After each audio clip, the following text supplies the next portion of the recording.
The wind did not just blow across the high plains of the Wyoming Territory in the late 1870s. It hunted. It scoured the earth with a predatory hiss, stripping the topsoil from the hardpan and driving grit into the deepest creases of the skin. It was a living, malevolent thing that knew neither pity nor pause. Mara walked with her head bowed against this gale, her body angled forward as if she were pushing against a solid wall. She had lost track of how many days she had been walking. 3, perhaps 4. The timeline had blurred into a gray smear of pain and cold. Her boots, cheap leather things meant for standing on saloon floorboards and not for traversing the jagged geography of the frontier, had given up miles ago. The soles were thin as paper, and she could feel every sharp rock and frozen rut through them. Her left heel was raw, the blister having burst yesterday, leaving her socks stiff with dried blood. She clutched a small bundle of clothes to her chest, wrapped in a rough shawl that smelled of lye soap and stale tobacco. It was all she owned in the world. The landscape around her was a study in desolation. To the west, the mountains rose up like the jagged teeth of a wolf, their peaks already dusted white with snow that promised a winter few would survive without shelter. Above, the sky was a flat, bruised purple, pressing down low and heavy. There was no sun, only a diffused, watery light that offered no warmth. She stumbled, her knee hitting the hard earth. A cry caught in her throat, but she swallowed it down. Crying took moisture, and she had none to spare. She pushed herself up, her hands trembling uncontrollably. "You cannot stop," she told herself.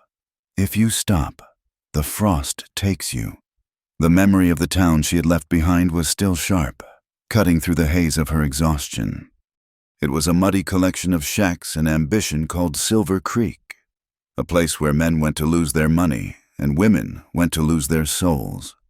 She had been staying at a boarding house near the edge of town, a place that turned a blind eye to how a woman paid her rent, provided she was quiet about it.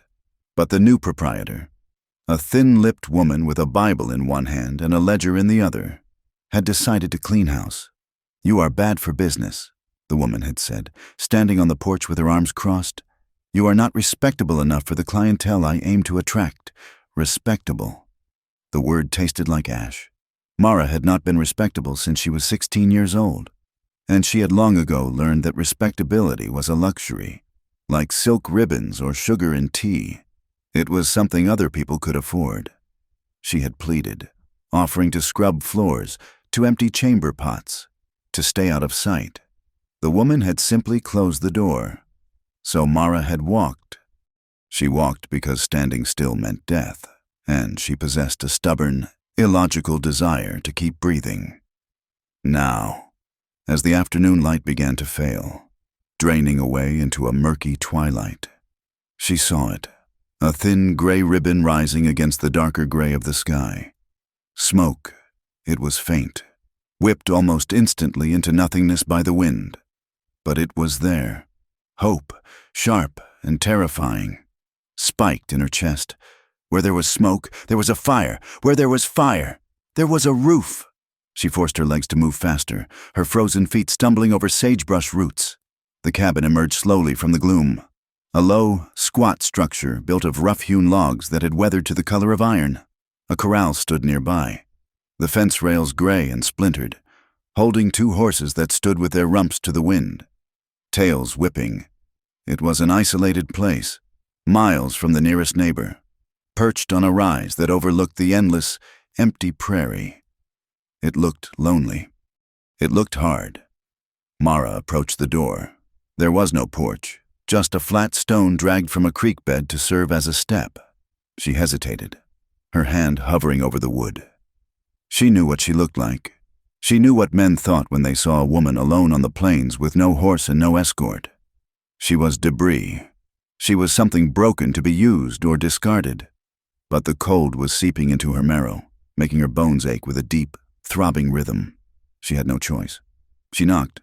It was a weak sound, barely audible over the howling wind. She waited, shivering violently, her teeth chattering so hard her jaw ached. Nothing happened. She knocked again, harder this time, desperation lending her strength. "Please," she whispered to the wood. The latch clicked. The door did not swing open. It was pulled inward with a deliberate slowness. A man stood in the frame.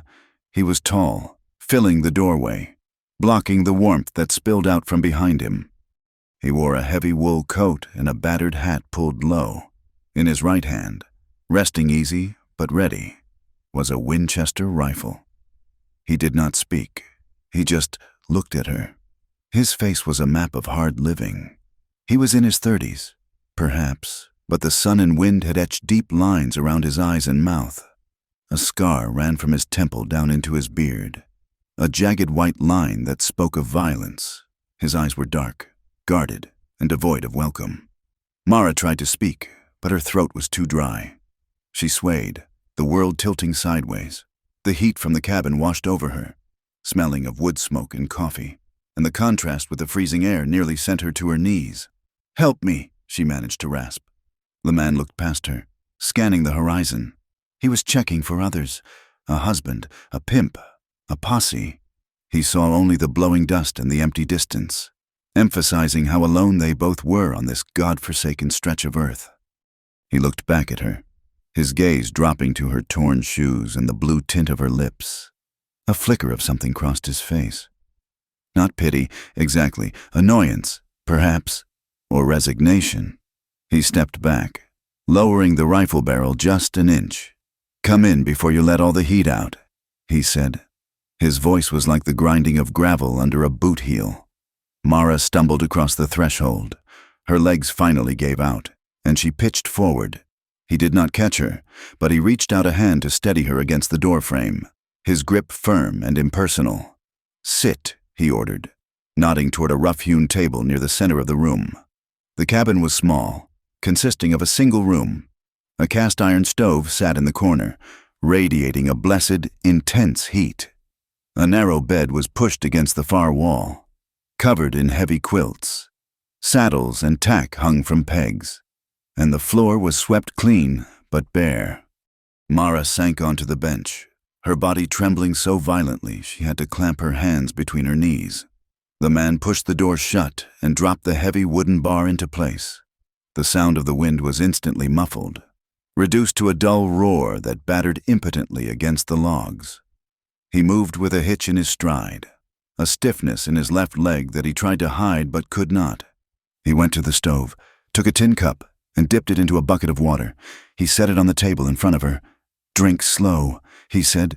She grabbed the cup with both hands, the metal cool against her feverish skin, and drank. The water was sweet and shockingly cold. She choked, coughed, and drank again. The man watched her. He had leaned the rifle against the wall but stayed within reach of it. He went back to the stove and ladled a thick brown stew from a pot into a chipped ceramic bowl. He placed this before her, along with a spoon. "Beans," he said. "It is not much." To Mara, it looked like a feast fit for a railroad baron. She ate with a hunger that shamed her, shoveling the beans into her mouth, barely chewing. The heat of the food bloomed in her stomach, sending pain and pleasure radiating through her chest. He watched her eat. He did not sit. He leaned against the counter, his arms crossed over his chest. He was studying her, reading the clues written on her body. He saw the way her wrists were thin and marked with faint, yellowing bruises. He saw the way she kept her eyes down, a habit born of survival. He saw the flinch that rippled through her shoulders when he shifted his weight and his boots scraped the floor. She was a run-to-ground animal. He knew the look. He had seen it on horses that had been whipped too often, and he had seen it on men in the war camps down south, when the bowl was empty. She pushed it away and finally looked up at him. Her eyes were large and dark, rimmed with red from the wind. "Thank you," she said. He nodded once, a sharp jerk of his chin. "Where did you come from?" he asked. "Town," she said. "Silver Creek. That is 3 days walking." He said, "Maybe 4 in this weather." She nodded. "You walk all that way alone?" "Yes." "Why?" The question hung in the air. Mara looked at her hands, which were cracked and bleeding at the knuckles. She could not tell him the truth. She could not say she was a woman of no virtue who had been discarded like refuse. Men like this, solitary men who lived by the gun and the plow, they valued order, They valued decency. I got put out, she said softly. Put out, he repeated. I ran out of money. The landlord, he needed the room. It was a lie, but it was close enough to the truth that she hoped it would pass. He looked at her for a long moment, his eyes narrowing. He did not believe her. She could see it in the set of his jaw, but he did not press her. I am Eli Turner. He said, Mara. She replied, Well, Mara, you are miles from anywhere. The next town is Casper, and that is a week ride south. You are lucky the snow held off, or you would be a frozen lump out there by now. I know, she said. Eli ran a hand over his face. The sound of his palm against his stubble was loud in the quiet room. He looked tired. It was a deep, bone-weary exhaustion that went beyond physical labor. I live alone here, he said. I have got cattle to tend and fences to fix before the deep freeze sets in. I barely have enough supplies to see myself through the winter, let alone a guest. Mara felt a cold knot tighten in her stomach. I can work, she said quickly. I can cook, I can wash. He held up a hand to stop her. I cannot afford trouble, he said flatly. And a woman walking alone from Silver Creek with bruises on her wrists brings trouble. I do not know who you are running from, and I do not aim to find out. He walked to the window and peered out into the gathering darkness. You can sleep here tonight, he said, his back to her. By the stove, tomorrow morning. I will give you some salt pork and a canteen. I will point you toward the stage road. If you leave at first light, you might catch a wagon. The dismissal was final. Mara stared at his broad back. The stage road was 2 days away across open country. Without a horse, without proper boots. She would never make it. The wind outside rattled the door in its frame, a reminder of the beast waiting to devour her. She looked around the cabin. It was dry. It was warm. There was food. Panic began to rise in her throat, tasting of bile. She could not go back out there. She would die. The certainty of it settled on her shoulders like a lead weight. She had to stay. She had to convince him. But she had no money. She had no skills that a rancher would value. She could not rope a steer or brand a calf. She had nothing, except one thing. It was the only currency she had known for 5 years. It was the only thing men had ever wanted from her. It was the only thing that had kept a roof over her head in Silver Creek, and in Cheyenne before that, and in Abilene before that. She looked at Eli. He was a man. He was alone. He might be hard, but he was made of flesh and blood. The shame was a familiar companion. It rose up, hot and suffocating, but she pushed it down. Survival was more important than dignity. Dignity did not keep the frost from turning her blood to ice. She stood up. Her legs were shaky, but she locked her knees. Mr. Turner, she said. He turned to face her. The lamp on the table cast deep shadows across his face, making his scar look like a canyon. She took a breath. It rattled in her lungs. I cannot leave, she said. I will die out there. He sighed, his expression hardening. I am not running a charity. He said, I told you, I have nothing to spare. She stepped closer to him. The heat from the stove was intense, but she felt cold inside. She looked him in the eye, her own eyes glossy with the tears she refused to shed. I am not worth much, she said, her voice trembling just a little. She paused, forcing the words past the tightness in her throat.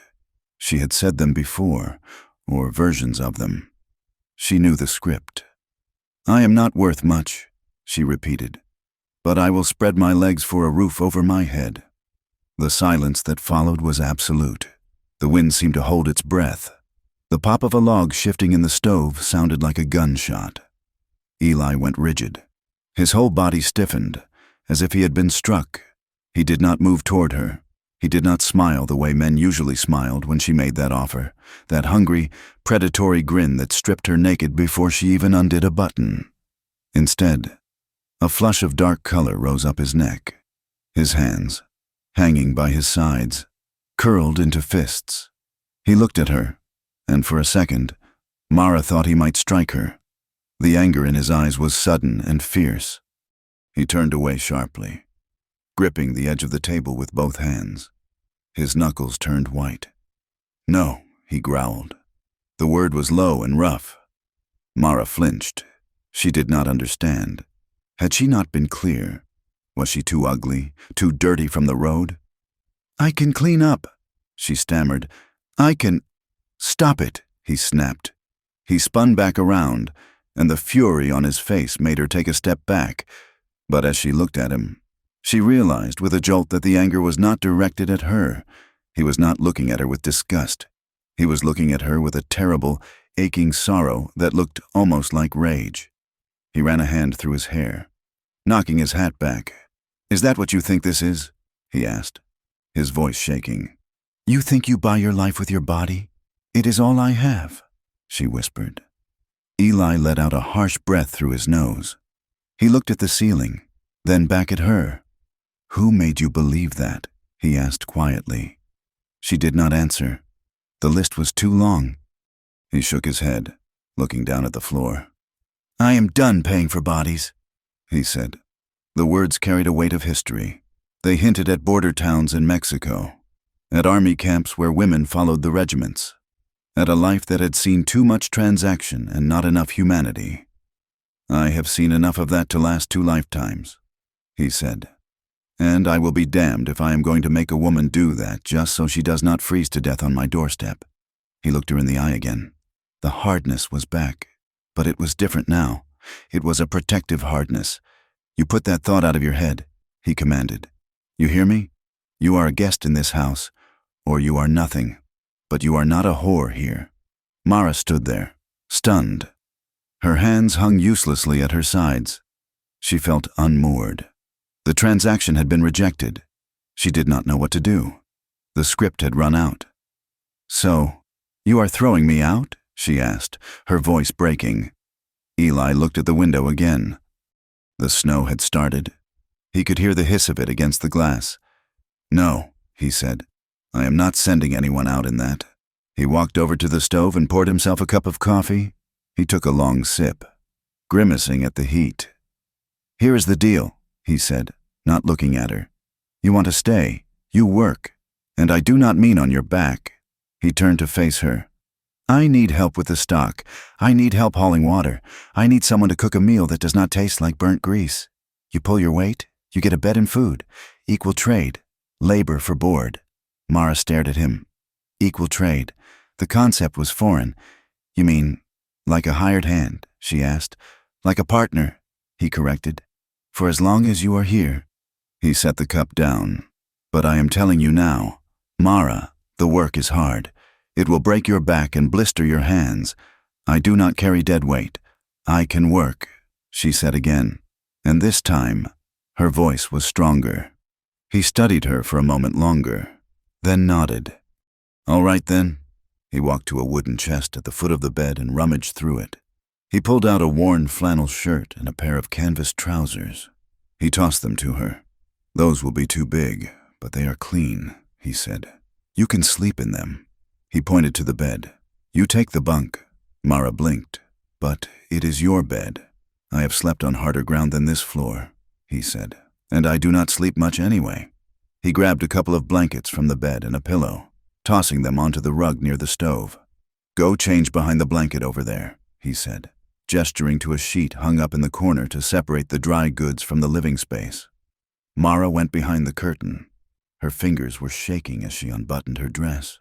It was stained and torn, a relic of a life she was suddenly, violently hoping to leave behind. She pulled on the flannel shirt. It smelled of sage and man. It swallowed her small frame, the cuffs hanging past her fingertips. She rolled them up. When she came out, Eli was already lying on the floor, wrapped in a blanket, his back to the room. He had turned the lamp down low, leaving the cabin in a soft, amber gloom. "Get some sleep," he said from the floor. "Dawn comes early." Mara climbed into the narrow bed. The sheets were rough cotton, but they were clean. The pillow was soft. She pulled the heavy quilt up to her chin. She lay there, staring at the log beams of the ceiling. Outside, the storm had fully arrived. The wind shrieked around the corners of the cabin, sounding like a chorus of lost souls. The snow pelted the window pane with a steady, rhythmic ticking. She was warm. She was safe. She turned her head slightly to look at the dark shape of Eli on the floor. He was breathing steadily, but she sensed he was not asleep. He was listening to the wind, just as she was. She felt a strange tightness in her chest. Fear, yes, confusion, certainly. She had offered him the only thing she had, and he had looked at it with anger. Not because he wanted it and could not have it, but because he hated that she felt she had to offer it. He could have taken her. She would not have fought. She would have let him do whatever he wanted, and she would have been grateful for the warmth. But he had given her the bed. He had given her dignity, even when she had tried to throw it away. Tears pricked her eyes again, hot and stinging. She let them fall this time. Sliding silently into the pillow, she listened to the storm raging against the walls, a violence that wanted to consume her. And she thought of the man lying on the hard floor, keeping the watch. He was a stranger. He was scarred and grim. But tonight, he was the only thing standing between her and the grave. The cabin creaked under the force of the wind, but it held, and for the first time in years, Mara closed her eyes and slept without one hand gripping a knife under her pillow. Dawn arrived not with the warmth of the sun, but with a pale, unforgiving light that washed the color from the world. It crept through the frosted window pane of the cabin, illuminating the dust motes dancing in the cold air. Mara woke with a start, her heart hammering against her ribs. For a split second, she did not know where she was. The heavy quilt, the smell of pine pitch and old wood, the silence. None of it belonged to the life she had known. Then the memory of the previous night rushed back. The wind, the desperate bargain offered, the rejection that had felt like a slap, and the unexpected mercy of a bed. She sat up, pulling the quilt tight around her shoulders. The air in the cabin was frigid, bitter enough to see her breath huffing out in white clouds. Across the room, the cast-iron stove was already popping with heat, and the scent of strong coffee cut through the stale air. Eli was gone. She scrambled out of the warm nest of blankets, her bare feet hitting the cold floorboards. She dressed hurriedly in the oversized shirt and trousers he had given her, fumbling with the buttons because her fingers were stiff with cold. She found her worn boots by the door, stiff as boards, and forced her feet into them. When she opened the heavy wooden door, the wind assaulted her instantly. It sliced through the valley, carrying with it the bite of snow that lay in patchy drifts across the hard ground. Eli was by the corral, breaking ice in the water trough with a heavy iron bar. He looked up as she stepped onto the flat stone stoop. He did not smile. He did not say good morning. He simply watched her for a moment, his breath steaming, before driving the bar down into the ice again with a grunt of effort. It was as if the vulnerability of the night before, her tears, his quiet anger, had never happened. The slate had been wiped clean by the frost. Mara walked over to him, wrapping her arms around herself. "What do you want me to do?" she asked. Eli rested the iron bar against the fence post. He looked her over, noting the way the oversized clothes hung on her frame. But he made no comment. "There is coffee on the stove," he said, his voice flat. "Drink some. Then there is work." He pointed a gloved hand toward the creek that ran 100 yards behind the cabin. "Water needs hauling for the house. 2 buckets. Then the wood box needs filling. The chickens in the coop out back need scratch. And you will find eggs if the cold has not stopped them laying." He paused, looking at the distant fence line. "I will be out checking the south perimeter. The wind likely took down a rail or 2. I will be back for the midday meal. There is salt pork in the cellar and beans in the sack." He swung himself up into the saddle of the bay horse standing patiently nearby. He adjusted his hat, looking down at her one last time. "Do not let the fire go out," he added. "It takes too much wood to get it going again." With that, he turned the horse and rode off toward the ridge, a dark silhouette against the gray. Looming sky. Mara stood alone in the wind. She felt small. She felt exposed. But beneath the fear, there was a tiny, hard kernel of resolve. He had given her a list. He had given her a role. She was not a charity case. And she was not a whore. She was a worker. She turned and went back inside, drank the scalding coffee black, and set to work. The reality of the frontier was not romantic. It was a brutal, physical assault. The buckets were heavy oak, bound with iron, and when filled with water from the icy creek, they weighed enough to strain the muscles in her shoulders until they screamed. The handle bit into her palms, reopening the blisters from her long walk. She slipped on the mud of the creek bank, soaking the hem of her trousers in freezing water. But she scrambled up, terrified that spilling the water would mean she had failed. She hauled the wood, splintering her fingernails on the rough bark. She found 3 brown eggs in the coop, clutching them like gold bullion as she navigated the frozen yard back to the cabin. By the time Eli returned at noon, the cabin was warm, the floor was swept, and the smell of frying pork filled the room. He ate quickly, with the efficiency of a man who viewed food as fuel. They barely spoke. He asked if she had found eggs. She said yes. He nodded. That was all. The days began to bleed into one another, marked only by the changing gray of the sky and the ache in Mara's body. The laundry was the worst of it. Once a week, she took their clothes down to the creek. She had to break the ice at the edge of the water, then kneel on the freezing stones to scrub the heavy denim and wool with a bar of harsh lye soap. The water was so cold it burned like fire. Her hands turned raw and red, the skin cracking across the knuckles. Blood would sometimes seep from the cracks, staining the soapy water pink. But she scrubbed until her arms shook. She scrubbed until the stains of grease and sweat were gone. One afternoon, a week into her stay, she was drying dishes after the evening meal. Her hands were numb and clumsy. A ceramic plate, slick with soapy water, slipped from her fingers. It hit the floor and shattered into 3 large pieces. The sound was shockingly loud in the quiet cabin. Mara froze. Her breath hitched in her throat. The instinct was immediate and overwhelming. She flinched, her shoulders hunching up to protect her ears, her eyes squeezing shut. She waited for the shout. She waited for the backhand. In the houses she had lived in before, a broken plate meant a bruise. It meant she was clumsy, stupid, worthless. Silence stretched out. Slowly, she opened her eyes. Eli was sitting at the table, mending a bridle by the light of the kerosene lamp. He had stopped working. He was watching her. His face was unreadable, but his eyes were focused on the way she was cowering.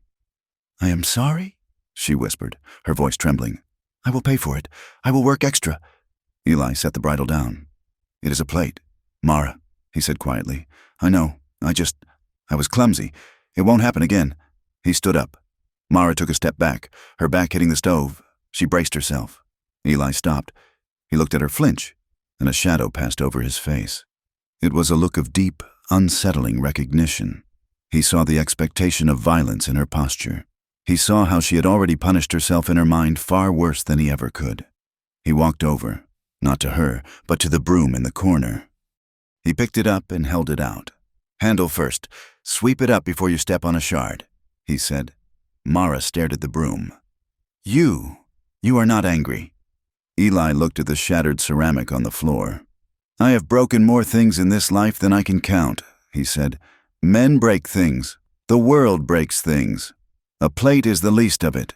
He went back to the table and sat down.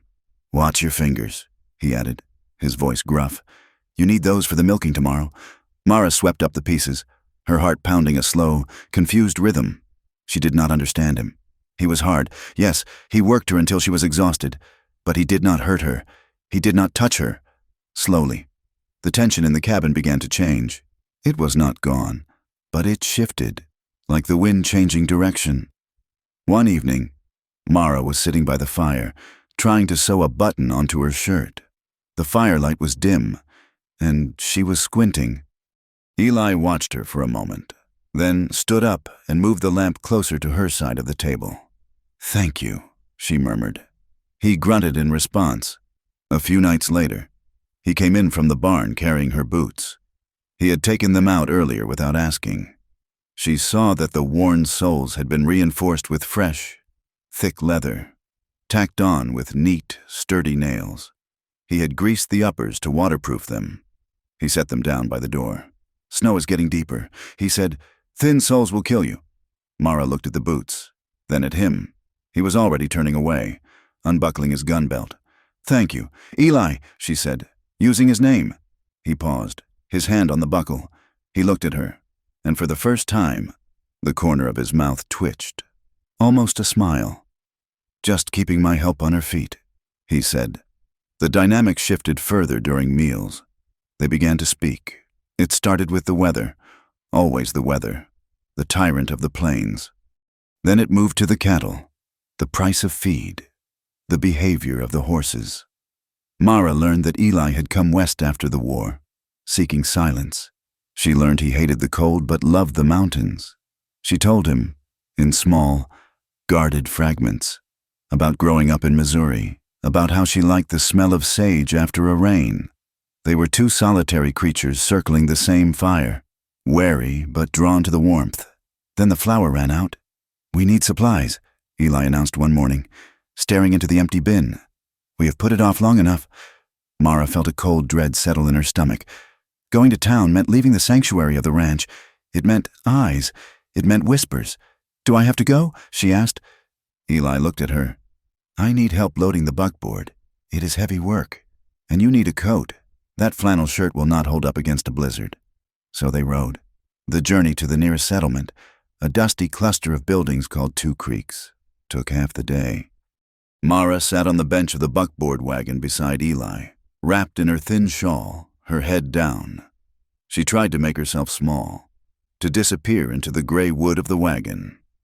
Two Creeks was not much, but it had a saloon, a blacksmith, and a general store. As they rolled down the main street, Mara felt the weight of stares. Men leaning against the saloon porch stopped talking to watch them pass. A curtain twitched in a window. She kept her eyes on her hands, which were clasped white-knuckled in her lap. She felt dirty. She felt marked. Eli pulled the team to a halt in front of the general store. He set the brake and hopped down, favoring his bad leg. He walked around and offered a hand to help her down. She hesitated, then took it. His grip was firm, calloused and warm. For a second, just a second, she felt safe. Then they walked inside. The store smelled of coffee beans, spices, and sawdust. It was warm. A bell jingled above the door. There were two women at the counter, inspecting a bolt of calico fabric. They were respectable women, wearing bonnets and clean dresses with high collars. They turned as the door opened. Their eyes landed on Eli, and they nodded politely.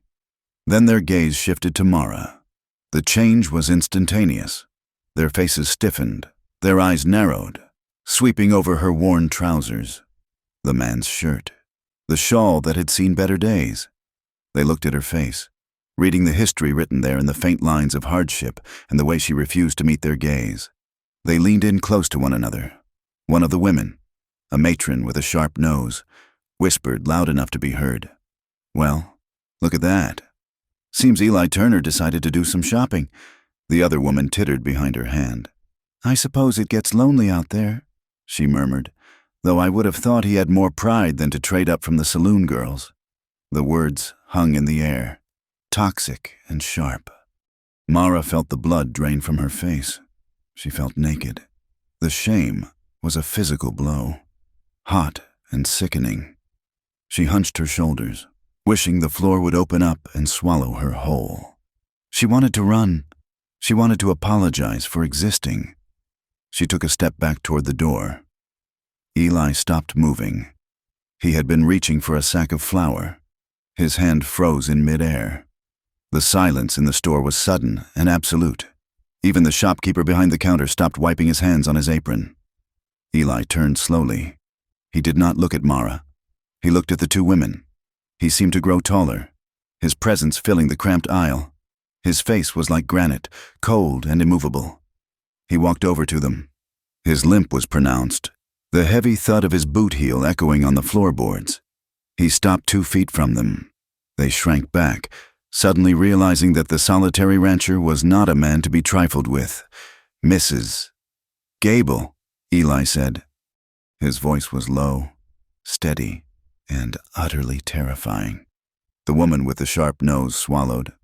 Mr. Turner, you were just flapping your tongue about things you know nothing about. Eli cut in. He gestured toward Mara, not with shame, but with an open, deliberate hand.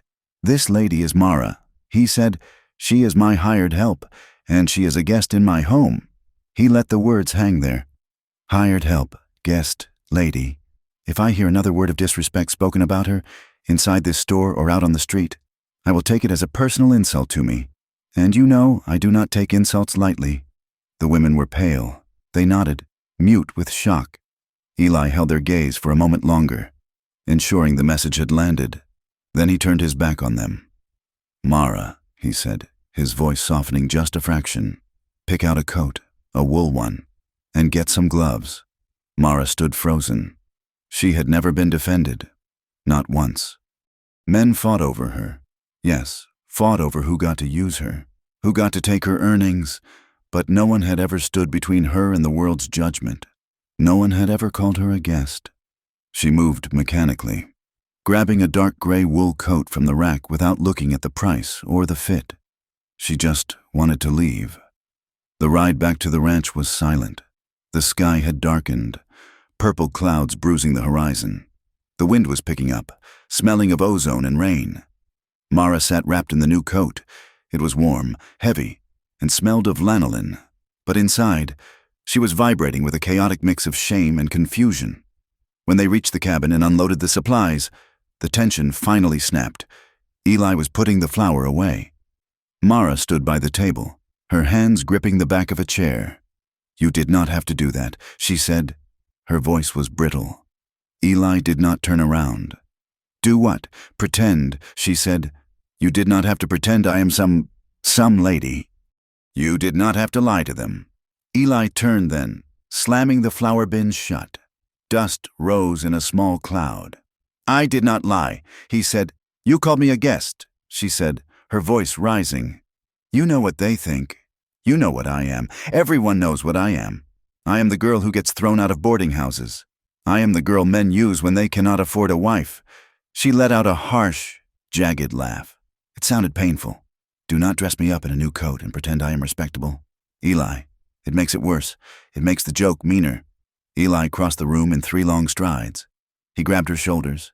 His grip was hard, not hurting, but anchoring. Stop it, he barked. He shook her once, gently. I'm tired of this. Mara, I am tired of you talking about yourself like you are trash. I am what I am, she cried, tears finally spilling over. You are what you survived, he shouted back. The sheer volume of his voice stunned her into silence. They stood chest to chest, breathing hard. Eli's eyes were blazing. I have seen the world. Mara, I have seen men in silk suits who are rotten to the core. I have seen generals who send boys to die without blinking. And I have seen women who sell themselves to feed their children or just to keep breath in their bodies. His hands tightened on her shoulders. Those men in town?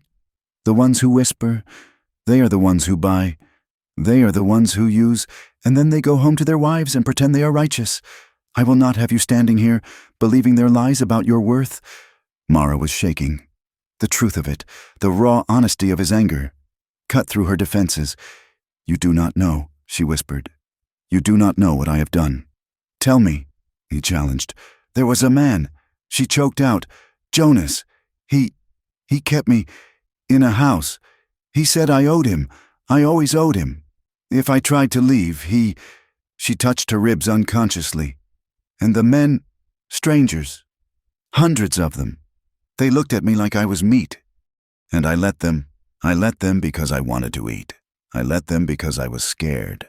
She looked up at him, her eyes drowning in shame. I am hollow. Eli, there is nothing left inside but the parts they used. Eli looked at her. He did not look away. He did not recoil. His eyes were dark, but the anger in them was not for her. It was a cold, dangerous fury directed at a man named Jonas, and at every faceless man who had ever touched her. He released her shoulders and stepped back, running a hand over his face. He looked like he wanted to punch the wall. You are not hollow, he said roughly. You are standing here. You are working this land. You are fighting. Outside, The sky split open. A crack of thunder shook the cabin, loud enough to rattle the jars on the shelf. The storm had arrived. Rain began to hammer the roof. A sudden, violent deluge. The wind howled, slamming against the logs. Suddenly, a massive crash sounded from above. A dead branch from the cottonwood tree outside, sheared off by the wind, smashed into the roof shingles. The impact was deafening. Mara screamed. She jumped back, tripping over her own feet. She began to fall. Eli moved with the reflexes of a soldier. He lunged forward, catching her by the arms before she hit the floor. He pulled her up, hauling her against him to steady her. For a moment, the world stopped. They were standing inches apart. Mara's hands were clutching the front of his shirt. Eli's hands were on her waist, holding her upright. She looked up. He was looking down. The air between them was suddenly charged, thicker than the storm outside. She could feel the heat of his body through her clothes. She could smell the scent of him, rain, leather, and soap. She could feel the rapid beat of his heart against her chest, matching the frantic rhythm of her own. His eyes dropped to her lips. Mara felt a pull, a magnetic, terrifying urge. She wanted to lean in. She wanted to close the gap. It wasn't the transactional desire she was used to faking. It was real. It was a hunger for comfort, for connection, for him. She saw his pupils dilate. She saw his head lower, just a fraction of an inch. Then, he froze. He took a sharp breath through his nose. His hands on her waist tightened for a split second, then released. He stepped back. He put 2 feet of distance between them. The loss of his warmth was physically painful. Mara stood there, swaying slightly. Her lips parted. Eli cleared his throat. He looked at the door. Anywhere but at her. The roof held. He said, his voice was strained. He walked over to the stove and checked the fire, though it did not need checking. I will sleep by the door tonight, he said, keeping his back to her, in case the storm gets worse. So you feel safer. Mara looked at his broad back. She understood what he had done. He had felt it too. He had wanted it to, but he had stopped. He had refused to take advantage of her fear, or her gratitude, or the charged moment. He was giving her the choice, always the choice. Thank you, she whispered. That night, Mara lay in the bunk, listening to the thunder roll across the plains. She pressed her fingers to her lips. They tingled. She imagined what it would have felt like. Not a rough, stealing kiss, but something else, something given. She fell asleep with the image of his eyes, fierce, protective, and gentle, burned into her mind. Over the next few weeks, the winter deepened, but the cabin felt different. The silence was no longer empty. It was companionable. They fell into a routine that wove their lives together. They woke before the sun, sharing coffee in the gray light of dawn. They rode out to mend fences under the vast, pitiless sky. When Eli held a fence post steady for her to hammer, their gloved fingers would brush. Neither of them pulled away immediately. When he passed her the canteen, their eyes would meet, and a faint, awkward smile would touch his lips. It was a dangerous warmth, growing in the heart of a frozen land. It was the terrifying, exhilarating realization that she was no longer just working for a roof over her head. She was working for a home, and the man across the fire was no longer just a boss or a savior. He was becoming the center of her world. Winter did not merely arrive, it conquered. By January, the high plains were buried under 3 feet of snow that had drifted against the cabin walls until the windows were half covered in white. The world outside ceased to exist, reduced to the howling wind and the blinding glare of the sun on ice. The cabin, once a place of awkward silence and separate corners, was forced to become a sanctuary. There was nowhere to go. The cattle were huddled in the lee of the ridge, and the horses were stall-bound. The days shrank, the light failing by mid-afternoon, leaving Mara and Eli trapped together in the amber glow of the kerosene lamp. The forced proximity chipped away at the walls between them. Silence, which had been a shield, became a bridge. One evening, the wind was particularly vicious, shaking the roof shingles with the sound of rattling bones.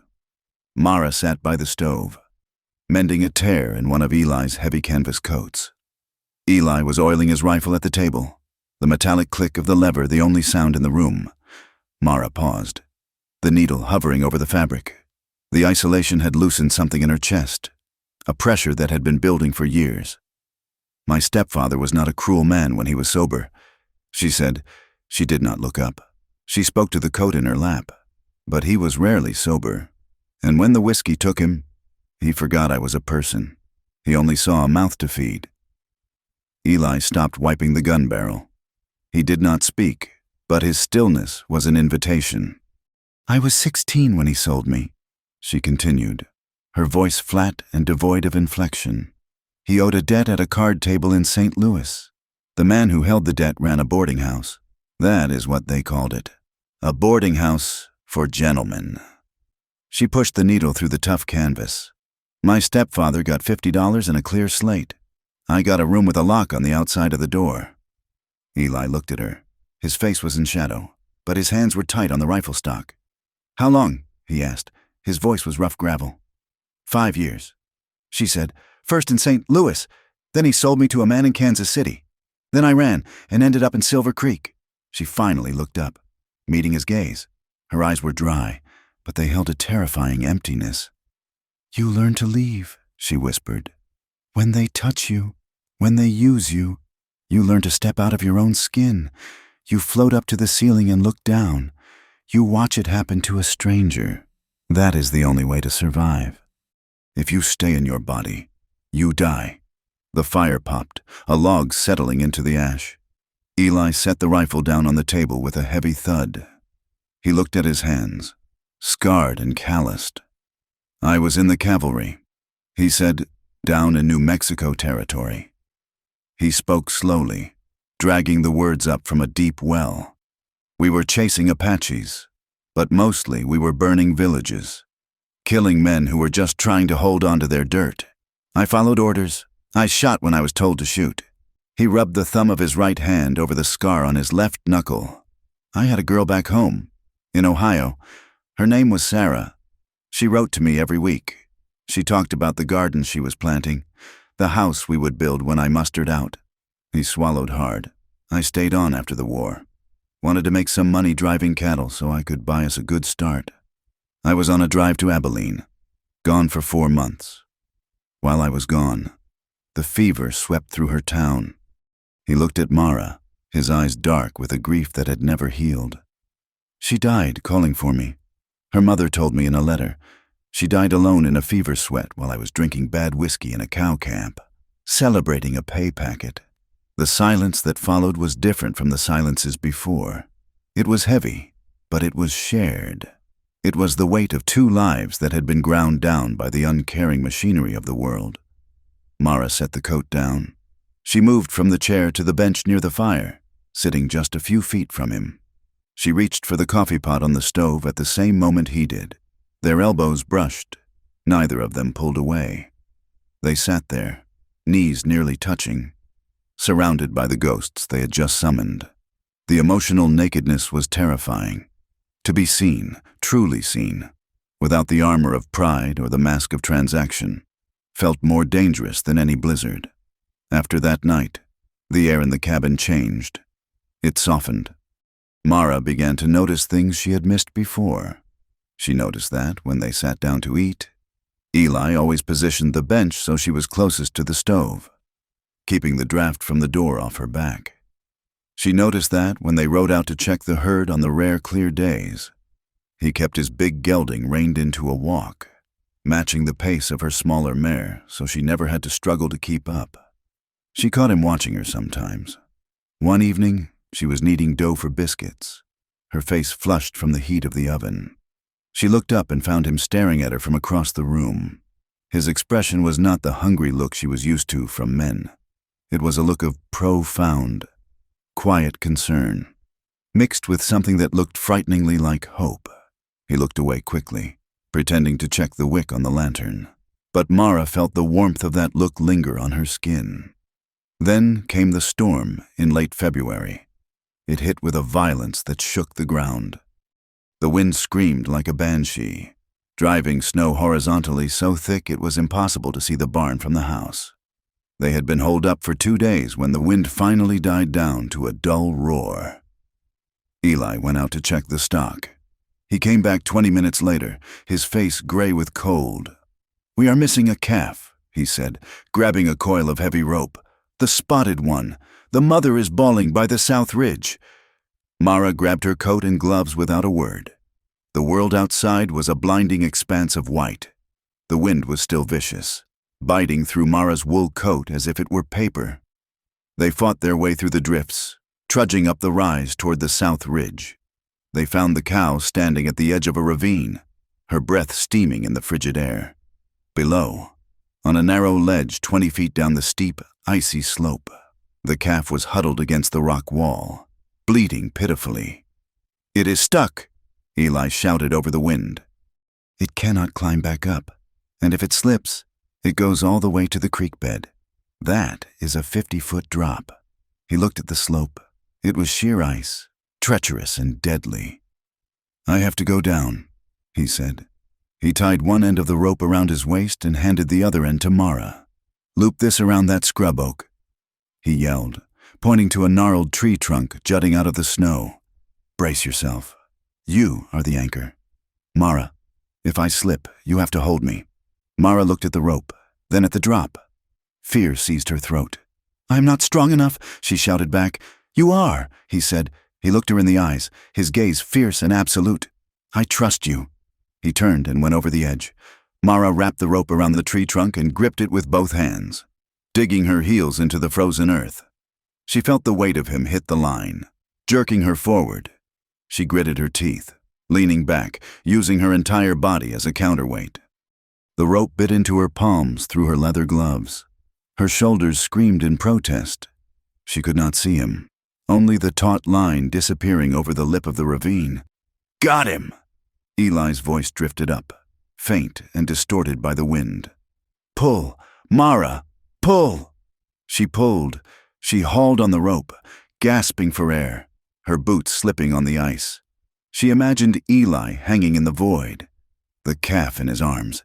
She thought of the soldiers who had burned villages, the men who had used her, the life that had told her she was weak. "No," she grunted, heaving back. "Not this time." She pulled until black spots danced in her vision. Slowly, agonizingly, Eli's head appeared over the rim. He was clawing at the ice with one hand, the calf tucked securely under his other arm. With one final, desperate heave, she dragged them onto solid ground. Eli collapsed into the snow, gasping, the calf scrambling away toward its mother. Mara fell to her knees beside him, her chest heaving. They lay there for a moment, the wind howling over them, alive only by the grace of stubbornness and a length of hemp rope. Eli rolled over and sat up. He looked at Mara. His face was raw from the cold, his eyebrows frosted with ice. "You held me," he rasped. "I held you," she whispered. Suddenly, the distance between them vanished. It was not a conscious decision. It was the adrenaline, the relief, the sheer defiance of death. They reached for each other at the same time. Eli grabbed her, pulling her against his chest, and Mara wrapped her arms around his neck. It was a fierce, crushing embrace. It was the hug of two soldiers who had survived a mortar blast. Mara buried her face in the rough wool of his coat. She could hear the steady, thundering beat of his heart against her cheek. She felt the heat of his body radiating through the layers of clothes, a living furnace in the center of the frozen world. His arms tightened around her, one hand tangling in her hair, pressing her closer. His breath was warm against her ear. She felt a rush of desire so potent it made her knees weak, a longing to stay right there, to burrow into him and never leave. For a long moment, they held on. The wind ceased to matter. The cold ceased to exist. There was only the solid reality of him. Then, she felt him stiffen. The embrace changed. The desperation faded, replaced by a sudden, rigid awareness. Eli's hand stopped stroking her hair. He pulled back, his hands gripping her upper arms to steady her. He looked down at her. His eyes were dark, dilated, and burning with a hunger that terrified her. He wanted her. She knew the look. She had seen it 1,000 times, but then he blinked, and the look changed. It became pained. He released her arms and stepped back, putting a foot of cold air between them. "We need to get inside," he said. His voice was thick. "You are shivering." He turned away, grabbing the rope, acting as if his body wasn't screaming the same things hers was. He was being honorable. He was refusing to take what she would have given freely in that moment, because he respected her too much to let it be an accident of adrenaline. Mara stood there for a second, feeling the loss of his heat like a phantom limb. Then she nodded, wiping the snow from her face, and followed him back to the cabin. That evening, the cabin was stifling. They dried off by the fire, laughing nervously about the calf, about the mud on Eli's face. But the laughter died quickly, leaving a heavy, charged silence in its wake. They moved around each other carefully, like two magnets fighting the pull. When their eyes met, they lingered too long. Lips parted on words that neither dared to speak. The air was thick with the question, "What are we?" Spring arrived not with flowers, but with mud. The great thaw turned the plains into a slurry of brown slush. The creek swelled, roaring against its banks. The road to town became passable again. Eli began to ride into Two Creeks more frequently. He had cattle to sell, supplies to buy, and business to attend to. Sometimes he was gone for a full day. Mara would stand on the porch, watching his figure shrink into the shimmering distance until he was just a speck against the horizon. The loneliness that hit her then was sharp and new. It was not the loneliness of isolation. It was the specific ache of missing a specific person. In town, the whispers had not died down. They had festered. The story of the rancher and his fallen woman had become the favorite topic in the saloon and the sewing circles. Men joked that Eli Turner must be getting his money's worth. Women speculated on how long it would take for him to come to his senses and throw the trash out. But words have a way of traveling, and these words traveled far. They reached the ears of a man who considered himself a collector of debts. It was a Tuesday in April. The sky was a brilliant, hard blue. Eli had ridden out at dawn to negotiate a price for a bull with a rancher on the other side of the valley. He was not expected back until sundown. Mara was in the yard, feeding the chickens, when she heard the sound of hooves. She looked up, shading her eyes. A single rider was coming up the track. He sat his horse with a lazy, arrogant ease. He wore a fine black coat, dusty from the road, and a flat-brimmed hat. Mara's blood ran cold. She knew that silhouette. She knew the tilt of that head. She dropped the bucket of feed, the grain scattered in the dirt. Jonas Hale rode into the yard. He looked older than she remembered, his face a little heavier, his eyes a little colder. But the smile was the same, that smooth, reptilian curling of the lips that had haunted her nightmares for 3 years. He pulled his horse up and looked around the ranch. He looked at the cabin, the repaired fences, the fat chickens. "Well, well," he said, his voice like oil sliding over gravel. "You have done all right for yourself, Mara." Mara could not speak. Her throat had closed up.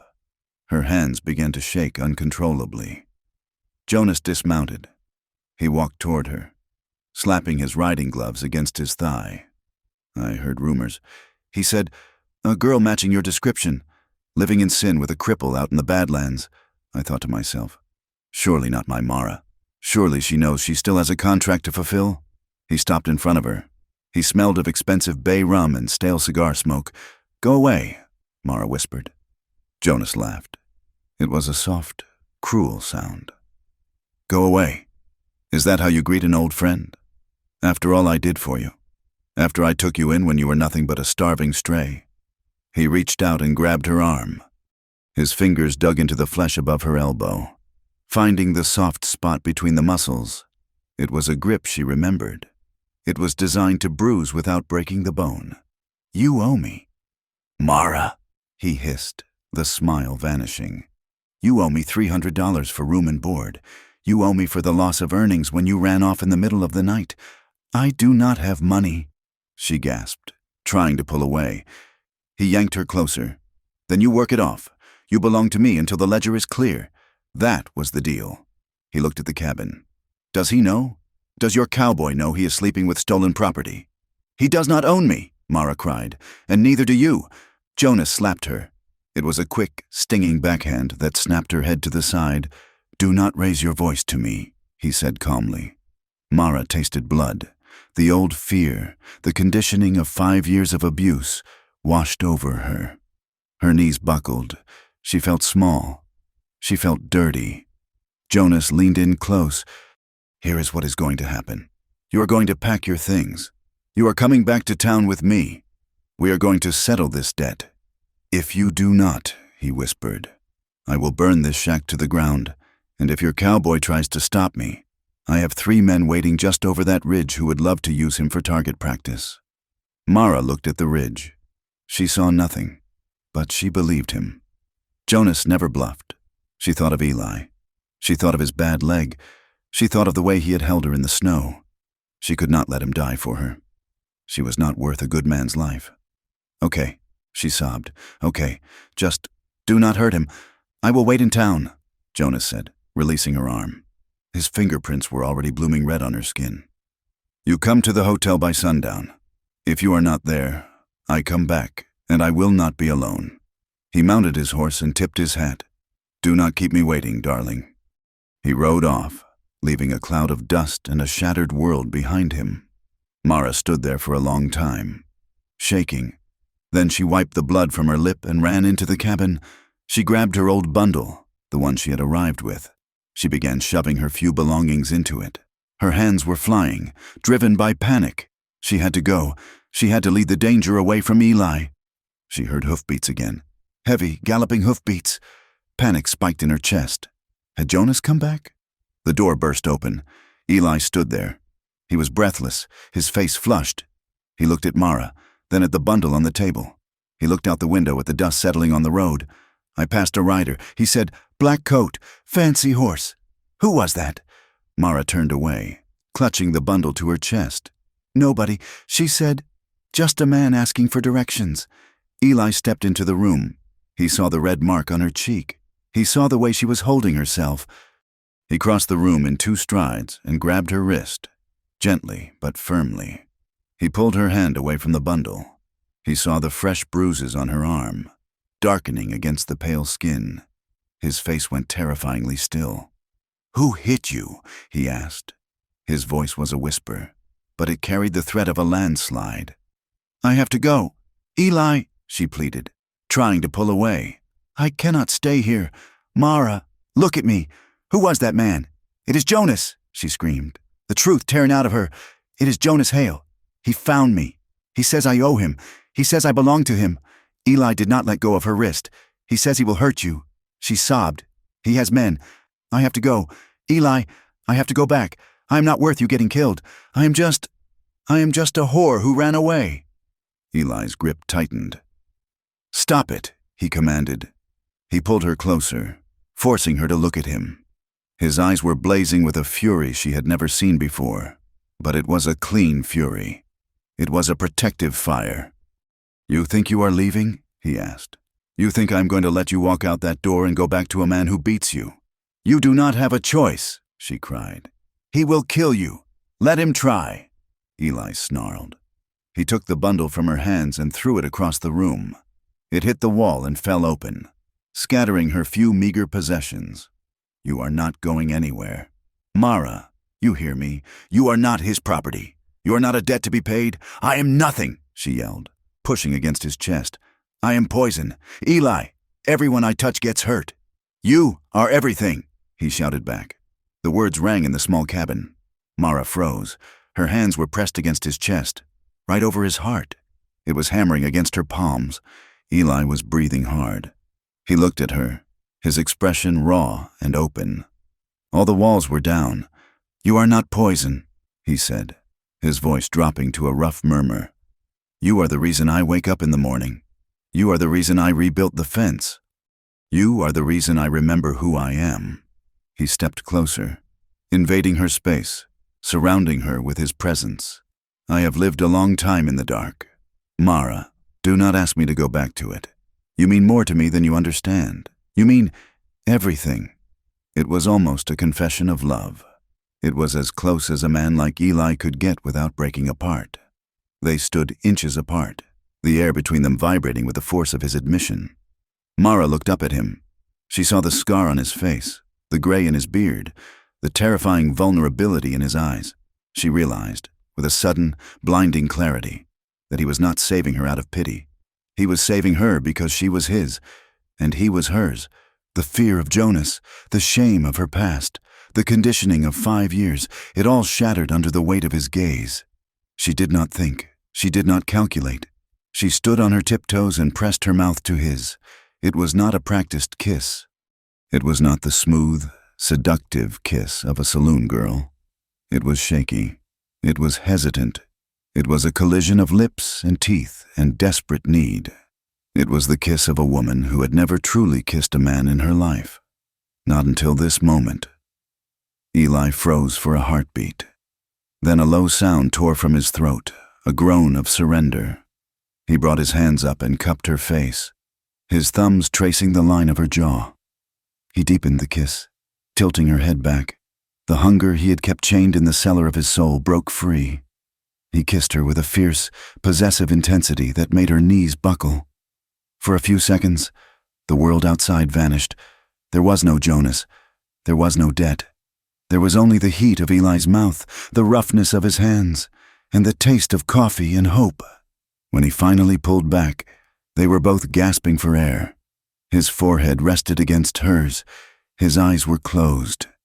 "We are not running," he whispered against her skin. He opened his eyes. They were clear and hard as flint. "We will face him. We will go to town, and we will face him. But we will do it together, and we will do it on our terms." Mara looked at him.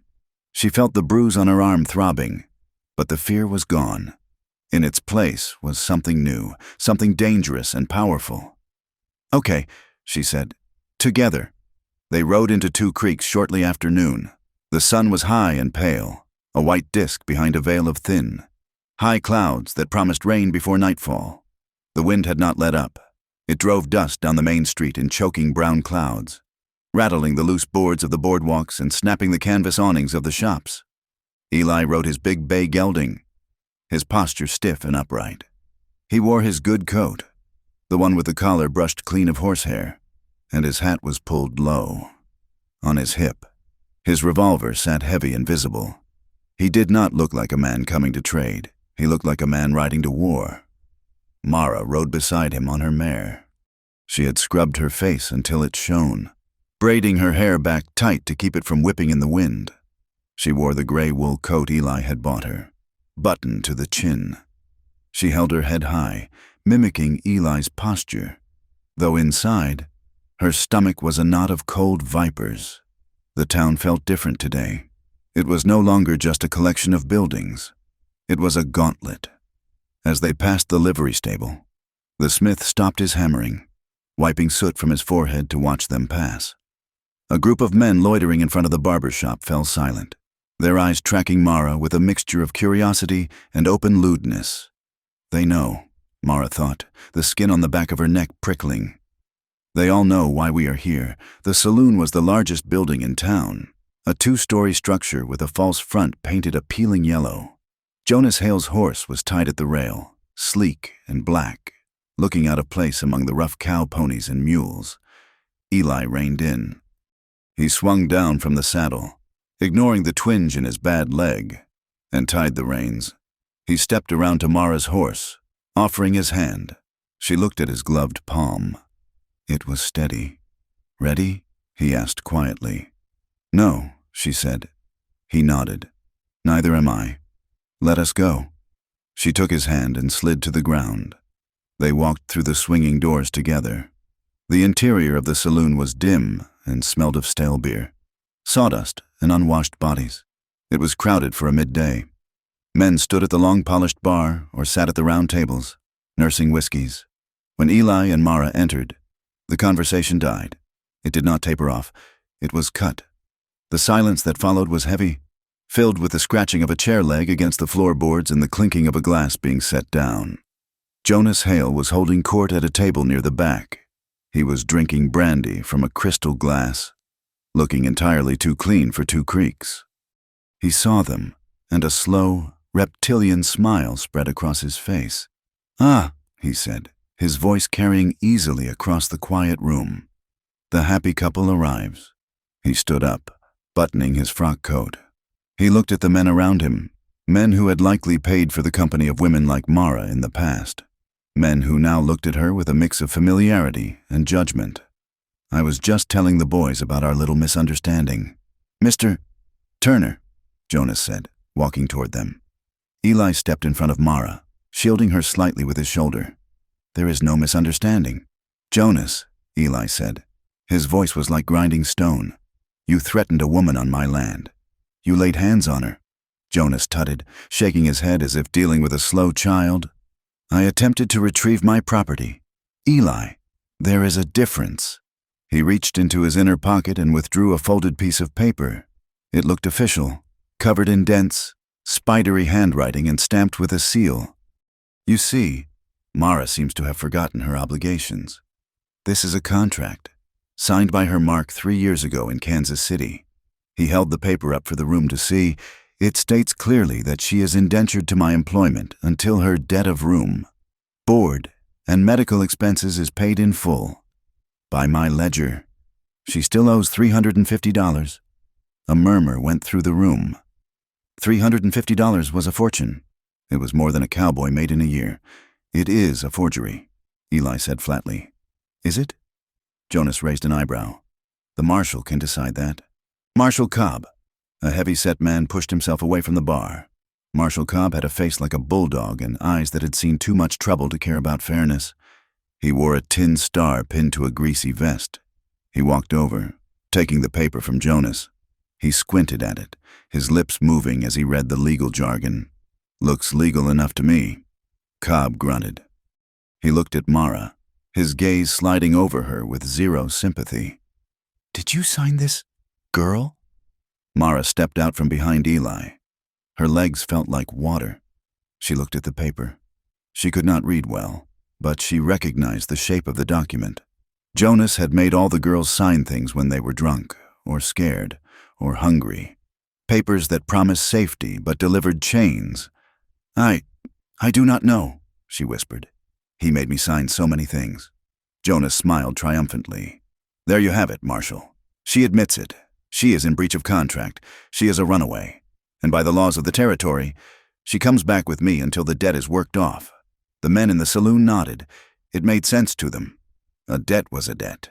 And a woman like Mara, well, she was a commodity.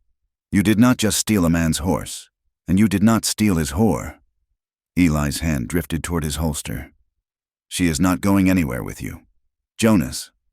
Marshal Cobb stepped between them, his hand resting on his own gun. "Now, settle down. Turner," Cobb warned. "I will not have a shooting war in my town over a skirt. If the paper says she owes, she owes. You cannot just keep her because you have taken a shine to the merchandise." The insult landed like a physical blow. Mara felt the shame wash over her, hot and suffocating. She wanted to shrink. She wanted to disappear. The old reflex kicked in, the survival instinct that told her to go limp, to go quiet, to let men do what they wanted so it would be over faster. She felt herself fading, the room graying out. Then she felt a hand on the small of her back. It was Eli. His hand was warm, heavy, and steady. It was not pushing her forward, and it was not holding her back. It was just there, an anchor. She remembered the way he had looked at her in the cabin. "You are everything." She took a breath. It was a shaky, jagged breath, but it filled her lungs. "He is lying," she said. "She—" Her voice was quiet, trembling. "Speak up, girl," the marshal snapped. Mara looked up. She looked at Jonas, who was smirking. She looked at the marshal. She looked at the faces of the men in the crowd, some of them men she recognized from dark rooms in other towns. She squared her shoulders. "He is lying," she said, louder this time. The room went silent again. "There is no debt," Mara said, her voice gaining a hard, brittle edge. "He took 60% of everything I earned. He charged me $5 a day for a room with no heat. He charged me for the dresses he made me wear. She took a step toward Jonas. He stopped smiling. He fined me if I cried, she said, the words spilling out now, unstoppable. He fined me if I refused a man who was too drunk or too violent. And when I tried to leave in Abilene, he had his men hold me down and beat the soles of my feet so I could not walk for a week. She turned to the crowd. She looked them in the eye, one by one. You call him a businessman, she said, her voice shaking with a rage she had suppressed for years. He is a slaver. He sells women and then beats them when they try to save themselves. That paper is not a contract. It is a leash. For a moment, no one moved. The raw, ugly truth of her words hung in the smoke-filled air. It was one thing to visit a brothel. It was another to hear the mechanics of its cruelty spoken aloud in daylight. Some of the men looked down, studying their boots. Others scoffed, uncomfortable with being confronted by the humanity of the creature they used. She is lying, Jonas said, though his voice had lost its smooth polish. She is hysterical. She is trying to get out of paying what she owes. Marshal Cobb looked from Mara to Jonas. He looked at the paper again. He looked at Eli, who was standing like a coiled spring, ready to kill. This is a mess, Cobb grunted. He handed the paper back to Jonas. I cannot verify this signature, and I am not going to drag a woman kicking and screaming out of here on your say-so. Hail, not when there are accusations of assault. Jonas's eyes narrowed to slits. You are refusing to uphold the law. Marshal, I am refusing to start a blood feud in my saloon, Cobb retorted. He hitched up his belt. The circuit judge is due through here in 3 weeks. Judge Holloway. He can look at your paper. He can hear her story. He can decide who owes who. He looked at Eli. Until then, she stays where she pleases. But you keep her close. Turner, if she runs, I will hold you responsible for the debt. Jonas stepped forward, his face twisted with cold fury. This is unacceptable. She is my property. She is a human being, Eli roared. The shout was so sudden, so violent, that Jonas actually took a step back. Eli stepped into Jonas's space, invading it. You come near my ranch again. Jonas, you or any of your hired thugs, and I will not wait for the marshal. I will bury you where you fall. He grabbed Mara's arm, gentle but firm. We are leaving. He turned his back on Jonas, a dangerous move, but one that showed supreme contempt. He led Mara out of the saloon. The crowd parted for them, the men murmuring, eyes darting between the angry pimp and the limping rancher. Jonas shouted after them, You have 3 weeks, Turner. Enjoy her while you can.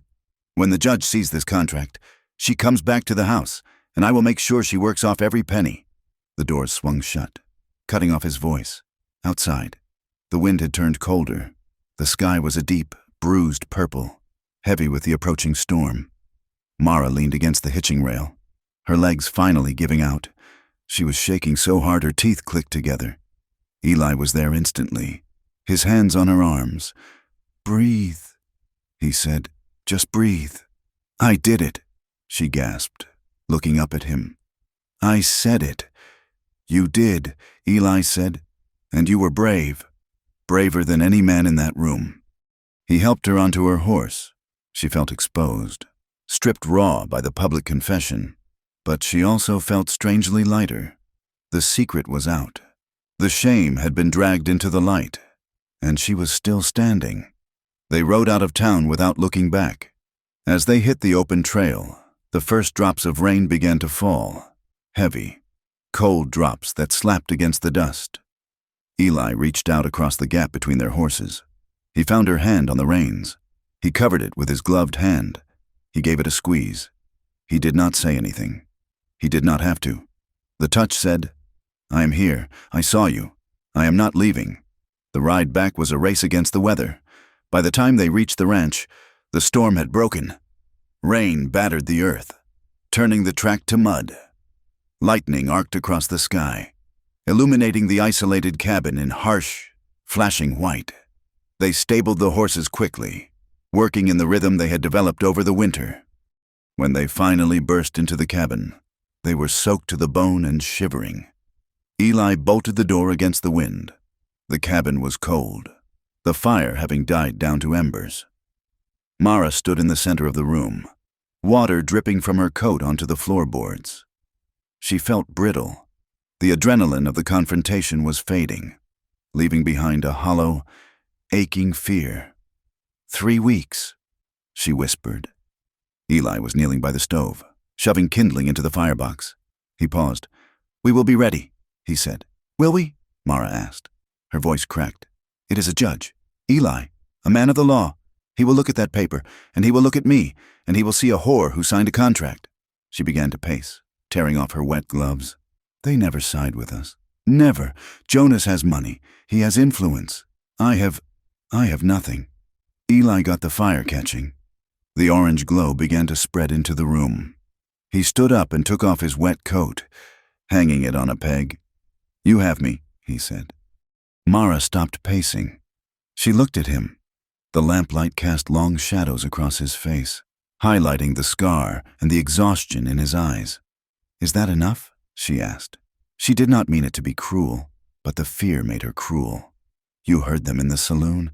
You heard what they think." "I do not care what they think," Eli said. "I do," Mara shouted. She grabbed the back of the chair, her knuckles white. "I care because they are right. Eli, part of me is still that girl in the room. Part of me still believes I'm only worth what someone pays for me." She hit her chest with her fist.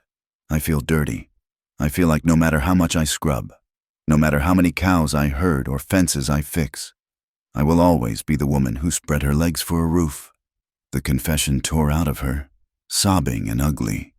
It was the core of her darkness, the thing she had been hiding even from him. "How can you look at me?" She wept.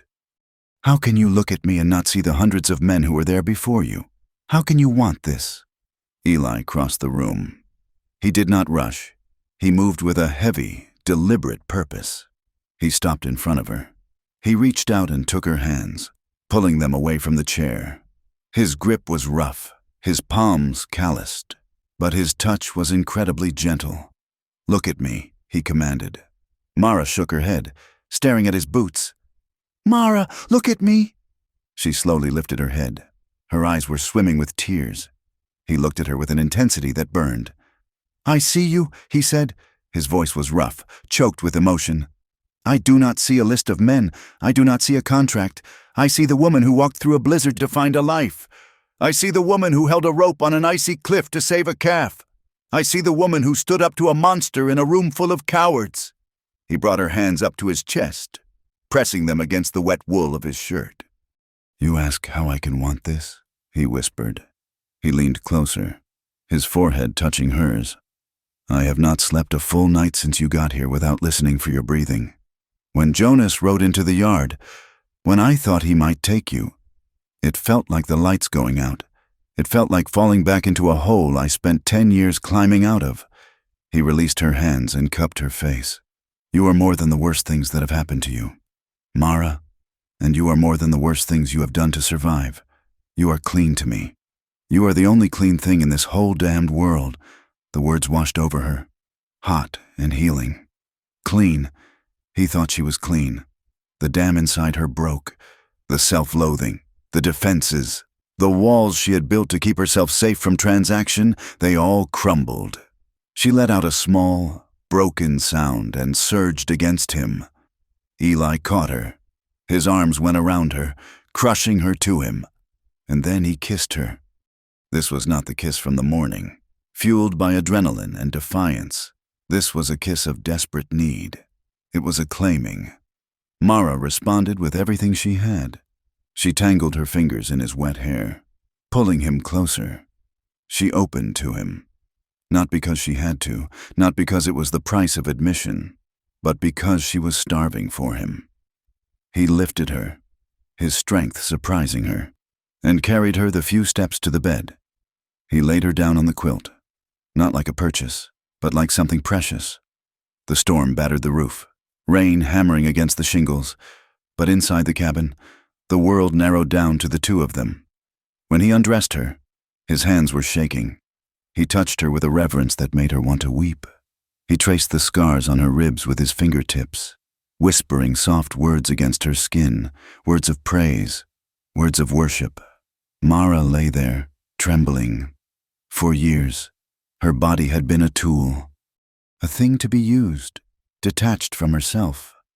Now, with Eli hovering over her, looking at her with such raw, unguarded love, she felt herself slamming back into her body. She felt the texture of the quilt under her back. She felt the heat of the fire. She felt the weight of him settling over her. "Eli," she whispered. "I am here," he murmured against her neck. "I am right here." When they finally joined, it was slow. It was terrifyingly intimate. There was no rush to finish, no brutality. It was a conversation without words. Mara cried out, not in pain, but in the overwhelming shock of feeling pleasure that was hers, pleasure that was shared, not stolen. She wrapped her legs around him, pulling him deeper, wanting to erase the space between them completely. For the first time in her life, she was not performing, she was not enduring, she was loving, and she was being loved. Later, much later, the storm began to quiet. The rain slowed to a steady, rhythmic drumming. The fire had burned down to glowing coals, casting a deep red light across the room. Mara lay with her head on Eli's chest. His arm was draped over her, heavy and protective. She could hear his heart beating, slow, steady, strong. She traced the line of the scar on his shoulder with her finger. He shifted, tightening his hold on her. "You awake?" he rumbled, his voice deep with sleep. "Yes," she said. She closed her eyes. She felt safe. It was a strange, foreign sensation. She felt cherished. Eli kissed the top of her head. "No one takes you," he whispered into the darkness. "I swear it. Mara, I will stand between you and hell itself. I know," she said, and she did. She finally believed him. The next few days passed in a blur of activity. The looming court date hung over them like a thunderhead. But instead of paralyzing them, it drove them to work harder. They needed money. If the judge ruled against them, they would need to hire a real lawyer, maybe even bribe an official. Eli had a stash of coin hidden under the floorboards, but it was not enough to fight a man like Jonas. So they worked. They rounded up every steer that was ready for market. Driving them into the holding pen, they repaired the damage from the storm, replacing shingles and bracing the fence line. The intimacy of the night in the cabin had changed everything. There was no more awkwardness.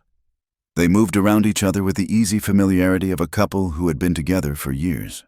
When they passed in the barn, Eli would reach out and squeeze her shoulder, or brush a stray hair from her face. When they sat down to eat, their knees touched under the table. They shared private smiles, small, secret things that belonged only to them. But the world outside did not vanish. Every evening at dusk, Mara would see them. Riders, 2 or 3 of them, silhouetted on the ridgeline that marked the edge of Eli's property. They never came close. They just sat there on their horses, black shapes against the fading purple sky, watching. Jonas's men. It was a form of siege, a reminder that the clock was ticking. And when Eli went into town for supplies, taking his rifle this time, and never staying longer than an hour, he brought back news that the town was split. Some people, mostly the ones who had been shamed by Mara's speech or who held a grudge against Jonas, were quietly supportive. The blacksmith had given Eli a bag of nails for free. The widow at the bakery had slipped an extra loaf of bread into his sack. But others were hostile. The respectable folk were scandalized. They whispered that Eli was a fool, that he was bewitched. They repeated the old, hateful saying, "A whore cannot change her stripes." One evening, 4 days before the judge was due to arrive, they stood on the porch. The sun was setting in a blaze of orange and blood red. Mara looked up at the ridge. The riders were there. "They are waiting," she said softly. "Let them wait," Eli said. He was cleaning his rifle, the rag moving rhythmically over the metal. He looked at Mara. "We are ready for them. We have the truth, and we have this place." He gestured to the land, the rolling plains, the mountains, the small, sturdy cabin that had weathered so many storms. I am scared. Eli, she admitted. I know. He said, I am too. He set the rifle down and pulled her into his arms. They stood there as the light died, two small figures against the vast, indifferent landscape. But being scared does not mean we are wrong, he said into her hair. And it does not mean we lose. Mara held on to him tightly. She looked at the darkening sky, and for the first time, she allowed herself to imagine a future where the riders on the ridge were gone, a future where she could wake up in this man's arms without fear.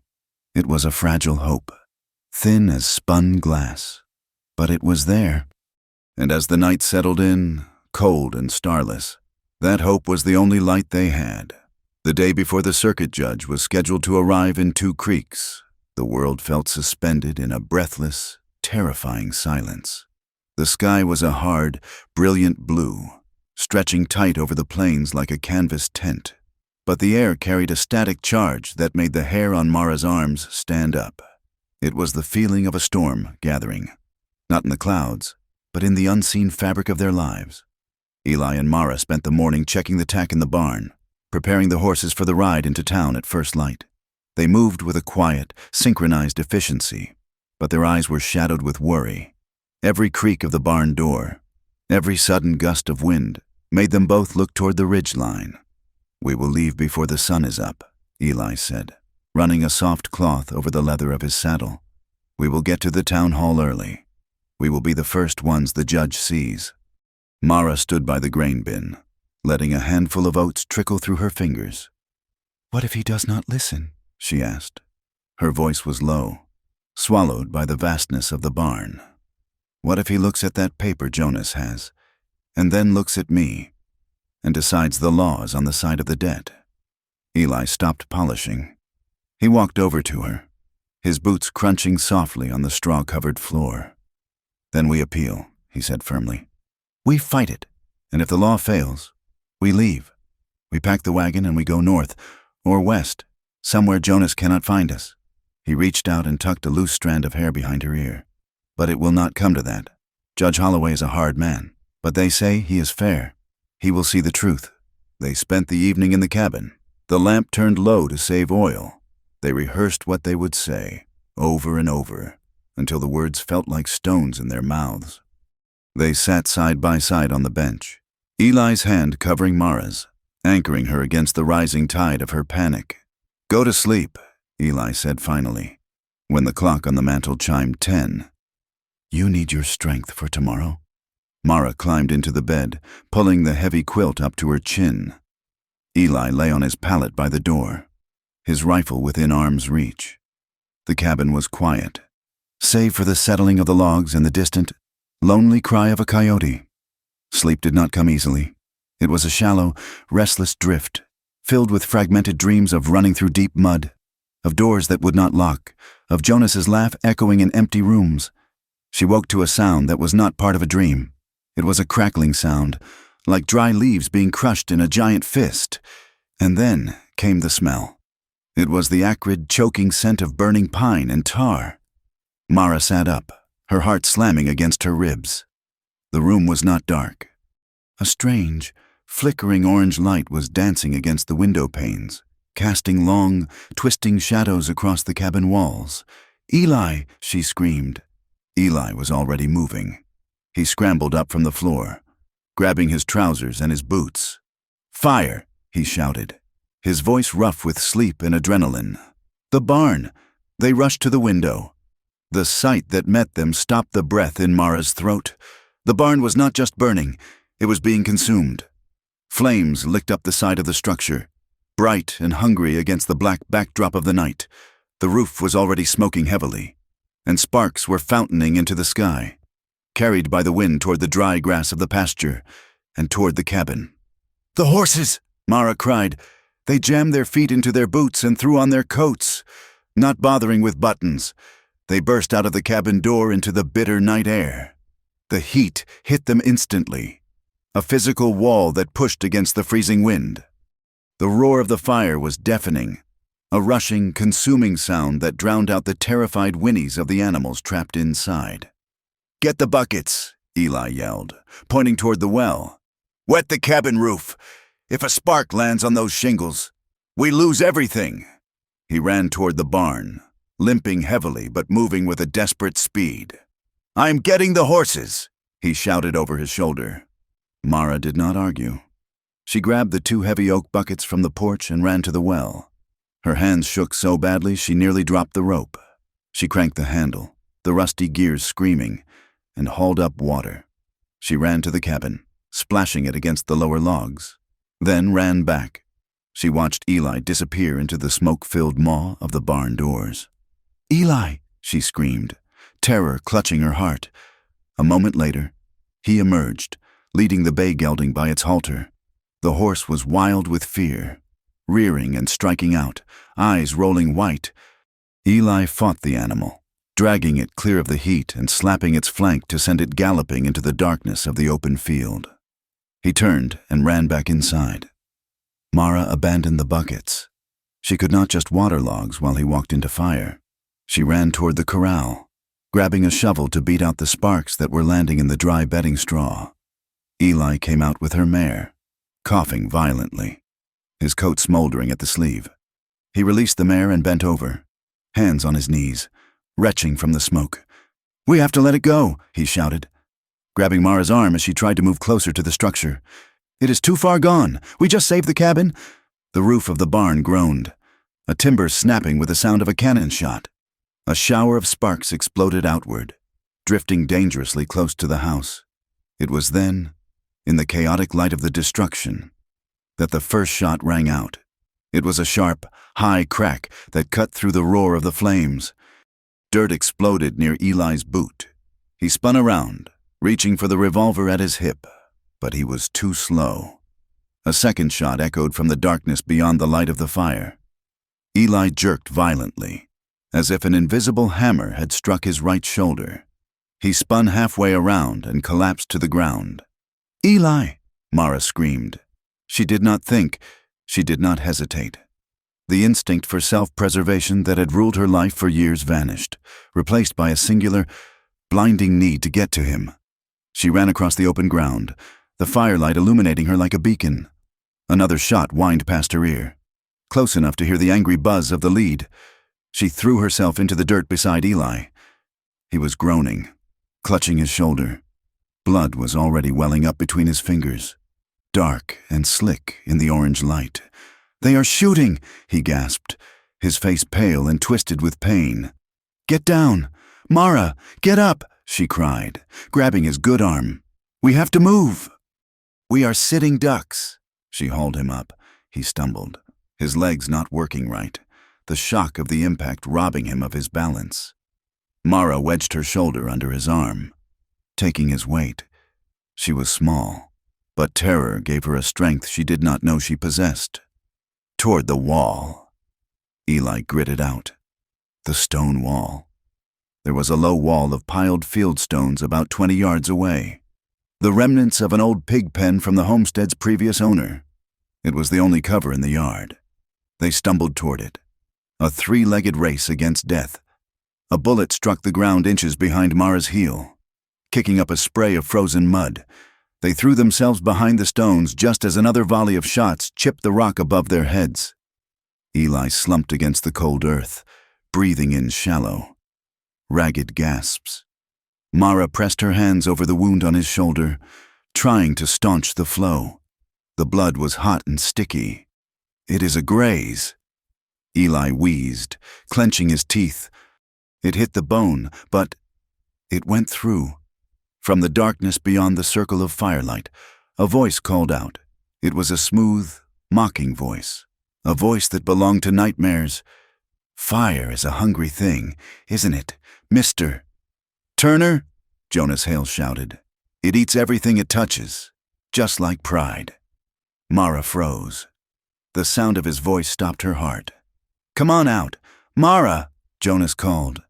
His voice seemed to come from everywhere and nowhere. You come walk to me now, and I will let the cripple live. Maybe. Or you can stay there, and I will burn the cabin next. Then I will shoot him while he crawls out of the ashes. Mara looked at Eli. He was trying to draw his revolver with his left hand, but his fingers were clumsy, and the pain was making him shake. I am going to kill him, Eli whispered. He tried to lift himself up to fire over the wall, but his arm gave out, and he slid back down. Cursing. "He has men," Eli gasped. "I saw 2 muzzle flashes. To the left, Jonas is in the center." Behind the wagon, Mara looked at the rifle Eli had dropped when he fell. It was lying in the dirt a few feet away. She looked at the burning barn. The heat was intense, singing her eyebrows even from this distance. The cabin was 50 yards away. If Jonas reached the porch with a torch, it would be over. They would freeze to death, or burn, or be shot down like dogs. She looked at Eli, bleeding in the dirt. This man who had given her a bed. This man who had saved a calf in a blizzard. This man who had looked at her scars and called her clean. Something inside Mara broke, but it did not break into pieces. It broke open. She scrambled over and grabbed the rifle. It was heavy, the wood stock warm from the radiant heat of the fire. "Mara." "No," Eli groaned. "It kicks. Hard." Mara did not listen. She crawled back to the wall. She rested the barrel in a notch between 2 stones.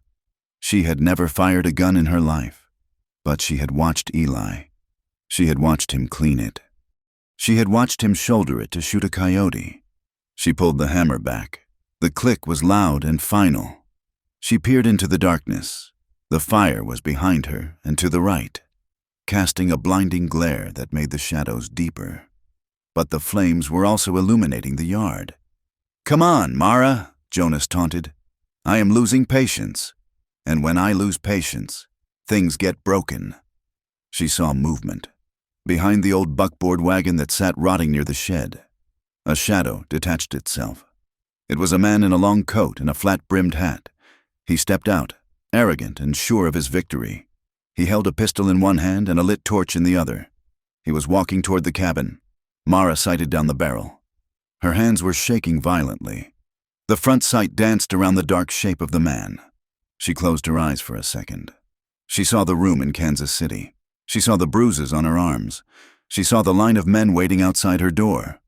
She saw Jonas counting money while she sat in the corner, bleeding. She opened her eyes. The shaking stopped. She was not a victim. She was not a whore. She was a woman protecting her home. She aimed for the center of the dark mass.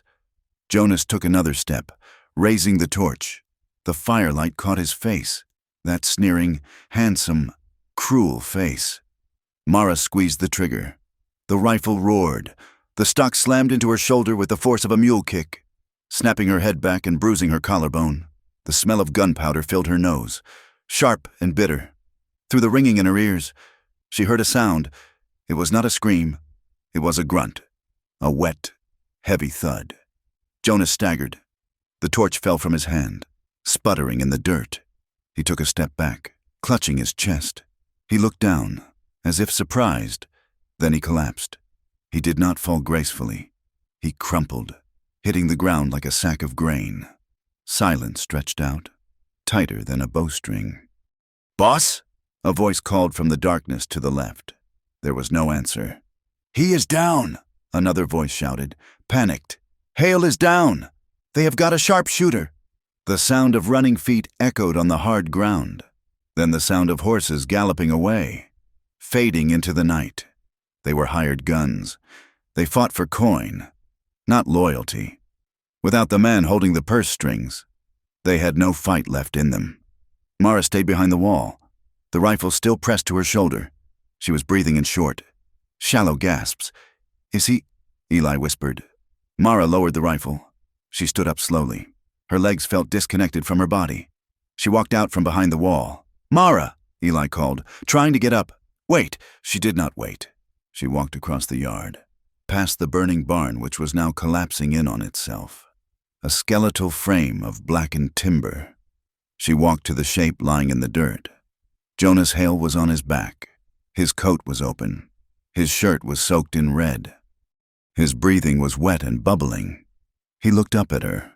His eyes were glassy, reflecting the dying flames of the barn.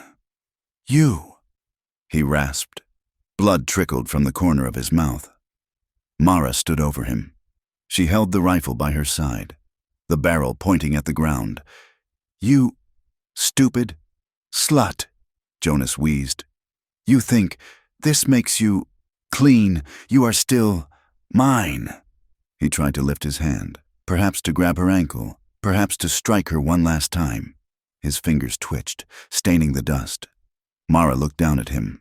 She looked at the man who had defined her worth for 5 years, the man who had convinced her she was nothing but a body to be rented. He was just a dying man in the dirt. He was small.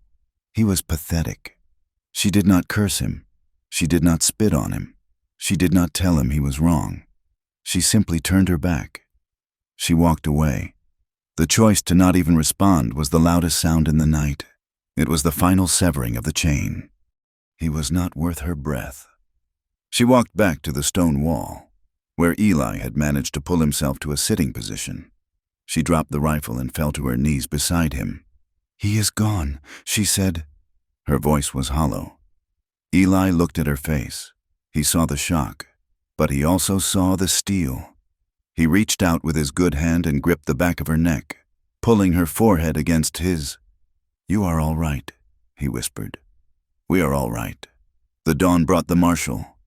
Marshal Cobb rode into the yard just as the sun was cresting the horizon, painting the sky in shades of bruised purple and gold.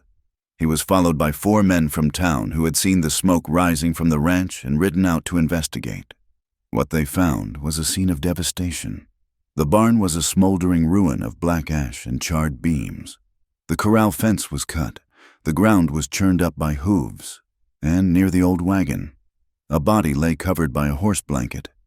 Eli was sitting on the porch steps, his shoulder bandaged with strips of a clean sheet.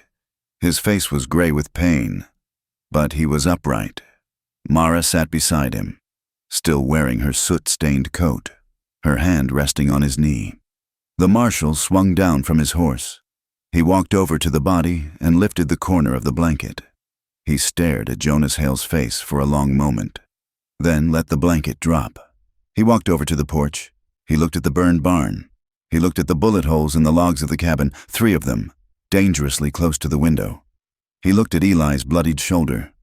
"What happened here?" "Turner," Cobb asked heavily. "They came in the night," Eli said. His voice was weak but steady. "They set the fire. When we came out to save the stock, they opened fire. It was an ambush." Cobb looked at Mara. "And Hale?" "He stepped out to burn the cabin." Mara said. Her voice was raspy from the smoke. "He had a torch. He said he was going to burn us out and kill Eli." She pointed to the rifle leaning against the porch rail. "I shot him," the men behind the marshal murmured. A woman shooting a man, a prominent man, was not something that happened every day. Cobb looked at her. He looked at her bruised cheek, the soot on her forehead, the way her hands were clasped tight to stop them from shaking.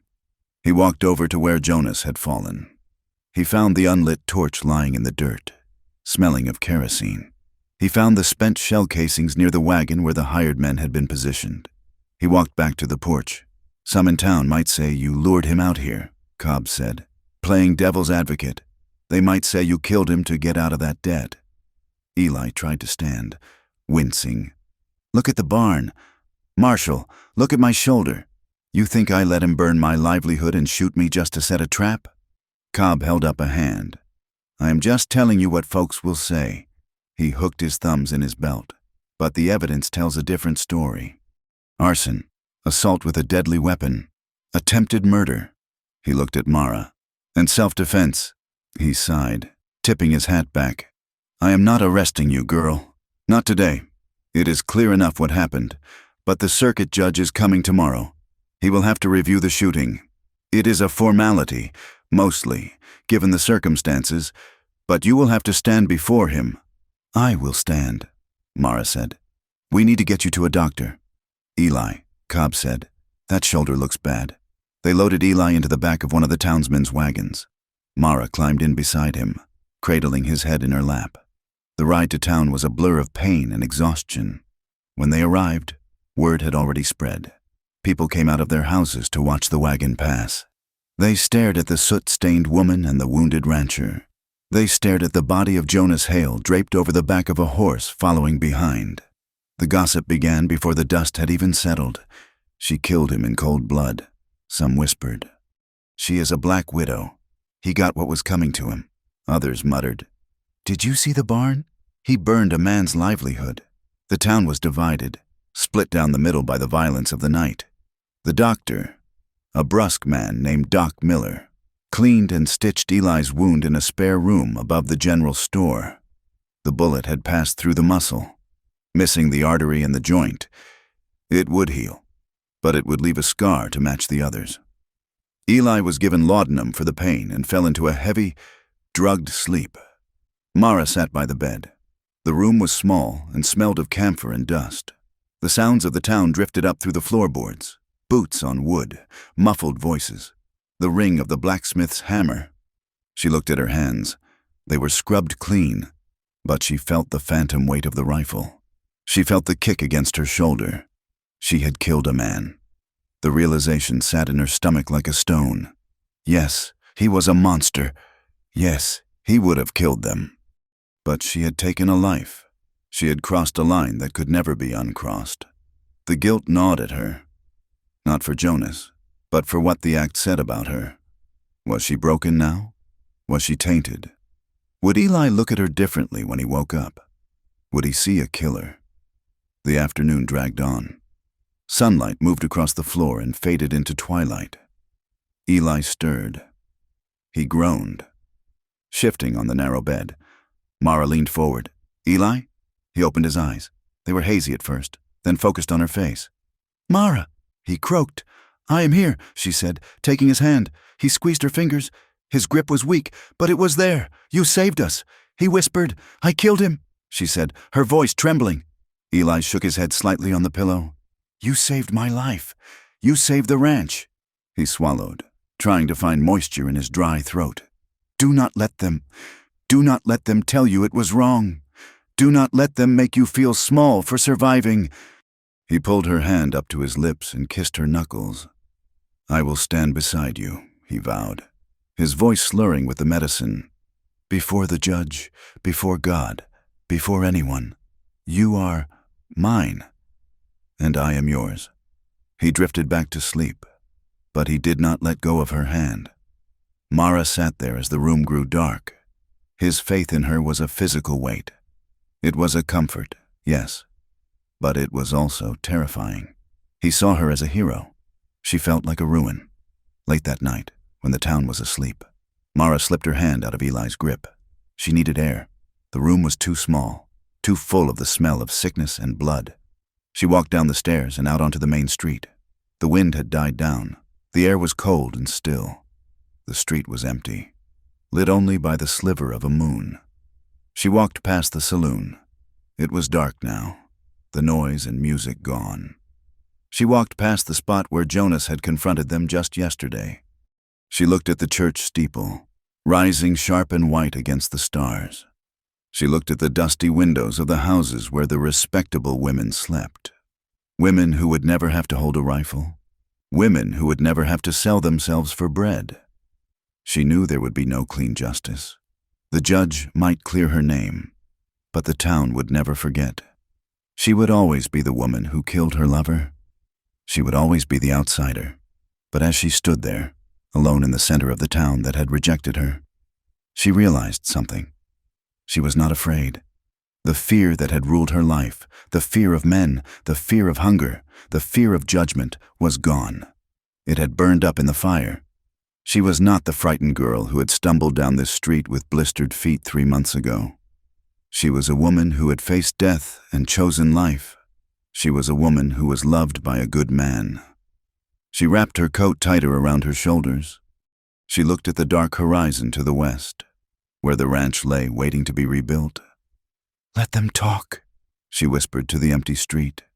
She turned and walked back toward the general store, her steps echoing firmly on the boardwalk. She had a hearing to attend in the morning, and she would stand tall.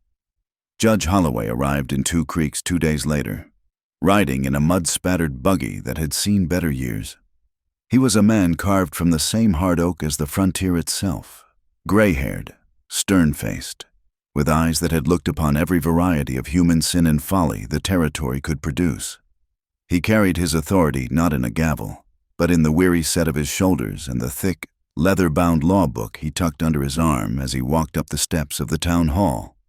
The hearing was not held in a courthouse, for Two Creeks had none. It was held in the meeting hall, a drafty building that usually hosted Sunday services and town dances. Today, however, it was a theater of judgment. The room was packed. It seemed the entire population of the valley had squeezed onto the rough wooden benches. They were there for the spectacle, drawn by the salacious mix of sex, violence, and fire. They whispered behind their hands, their eyes darting to the front of the room where the accused sat. Mara sat on a stiff-backed chair, her hands folded tightly in her lap. She wore her gray wool coat, buttoned to the chin, attempting to hide the tremors that occasionally shuddered through her frame. Beside her sat Eli. His right arm was in a sling, bound tight against his chest, and his face was pale from blood loss and the lingering effects of the laudanum. But he was there. He sat close enough that his good shoulder pressed against hers, in a room full of people who saw them as a scandal. He made sure there was no daylight between them. He was a wall, solid and immovable. Judge Holloway took his seat at a simple table at the front of the room. He took a pair of spectacles from his pocket, wiped them on his vest, and placed them on his nose. He looked over the rim of them, scanning the crowd until the whispering died down into a suffocating silence. "This is a preliminary hearing regarding the death of Jonas Hale," the judge announced, his voice dry as dust. "We are here to determine if a crime was committed, or if the actions taken were justified under the laws of this territory." He nodded to the marshal. "Marshal Cobb, state the facts." Cobb stood up, uncomfortable in his Sunday suit. He recounted the events with a dry, policeman's efficiency. He spoke of the fire, the burned-down barn, the cut fences. He described finding Eli wounded and Jonas dead with a single gunshot wound to the chest. He paused, looking at the crowd. "We found torches, Your Honor, unlit, soaked in kerosene. And we found spent casings from a repeater rifle behind the wagon where Hale's men were positioned. It was an ambush, plain and simple. The judge made a note in his ledger. And the deceased? What was his business here? He claimed he was collecting a debt. Cobb said he produced a contract which he claimed the woman, Mara, had signed. But he also brought 3 hired guns and tried to burn the ranch to the ground to collect it." A murmur went through the room. The reality of the violence was hard to ignore when presented so starkly. The judge called several townsmen who had ridden out with the marshal. One by one, they testified. Some were reluctant, trying to paint Jonas as a legitimate businessman who had simply been pushed too far. But under the judge's sharp questioning, their stories fell apart. They admitted Jonas was known for his temper. They admitted he had bragged in the saloon about teaching the girl a lesson. Then it was Mara's turn. "Call Mara to the stand," the judge said. Mara stood up. Her legs felt heavy, as if she were walking through deep water. She felt the weight of 100 pairs of eyes on her back, judging, assessing, stripping her down. She walked to the front of the room and sat in the witness chair. She looked small against the dark wood of the wall behind her. "State your name," the judge said. "Mara," she said. Her voice was a whisper. "Speak up," the judge commanded, not unkindly. "Mara, and your relation to the rancher?" Elias Turner. Mara hesitated. "What were they? Employer and employee? Lovers? Partners?" "He gave me shelter when I had none," she said clearly. The judge leaned back. "Tell me what happened that night." Mara took a breath. She looked at Eli. He gave her a barely perceptible nod. She began to speak. At first, her voice shook, but as the memory of the fire took hold, her words grew stronger. She described the smell of the smoke, the panic of the horses, the sound of the gunshot that struck Eli. She described dragging him behind the stone wall. She described Jonas's voice taunting them from the darkness, promising to burn the cabin next. He said he would kill Eli. She said, her hands gripping the arms of the chair. "He said he would take me back." "Take you back where?" the judge asked. "To his house," she said. "To the brothel." The word hung in the air. The women in the front row stiffened. The men looked at the floor. "Why did you think you had to go?" the judge asked. "Because he made me believe I belonged to him," she said. She looked out at the crowd. She saw the faces of the women who had snubbed her in the store. She saw the men who had laughed in the saloon. "For 5 years, Jonas Hale kept me in a room with a lock on the outside," she said, her voice ringing with a sudden, fierce clarity. "He took the money men paid to use me.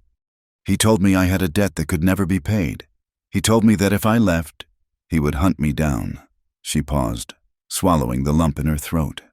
"When I came to Mr. Turner's ranch, I was starving. I had walked for 4 days. I knocked on his door, and I told him." She stopped. This was the hardest part. This was the shame she had carried like a stone. "I told him I was not worth much, but I would spread my legs for a roof over my head." A collective gasp went through the room. It was raw. It was ugly. It was the truth. Mara did not look down. She looked straight at the judge. "That was the only value I thought I had. Your Honor, that was what men like Jonas had taught me. But Mr. Turner, he said no. He gave me a bed, and he gave me work. He treated me like a person." Tears welled in her eyes, hot and stinging. But she did not let them fall. "I shot Jonas Hale because he was going to kill the only man who ever saw me as something other than a thing to be bought. I shot him because I am tired of being treated as if my life belongs to any man with a coin in his pocket." Silence descended on the room. It was a heavy, stunned silence. The sheer honesty of her confession had stripped away the gossip and left only the human tragedy underneath. "You may step down," the judge said softly. Eli was called next. He stood up, wincing as he moved his shoulder. He walked to the chair with a limp, his face gray with pain. He did not waste words. "I served in the cavalry for 6 years. Eli said, "I know what a war looks like. What Jonas Hale brought to my land was an act of war." He looked at the judge. "He fired on us without warning. He burned my barn. He threatened to murder me and kidnap Mara."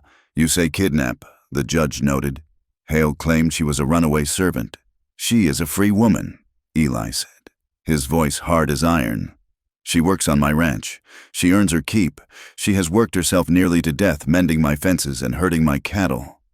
He looked at Mara, his eyes fierce with pride. "She dragged me 40 yards under fire. She saved my life. There is not a braver person in this valley. And if protecting her from a man like Hale is a crime, then you had better hang me, because I would do it again." The judge studied Eli for a long moment. He looked at the scars on Eli's face, the calloused hands, the undeniable integrity of the man. He closed his ledger. He took off his spectacles and rubbed the bridge of his nose. "The court has heard enough," the judge stated. He stood up. The room held its breath. "The evidence is clear." The judge began. "Jonas Hale, accompanied by armed accomplices, trespassed onto the property of Elias Turner with the intent to commit arson and assault, the burning of the barn and the wounding of Mr.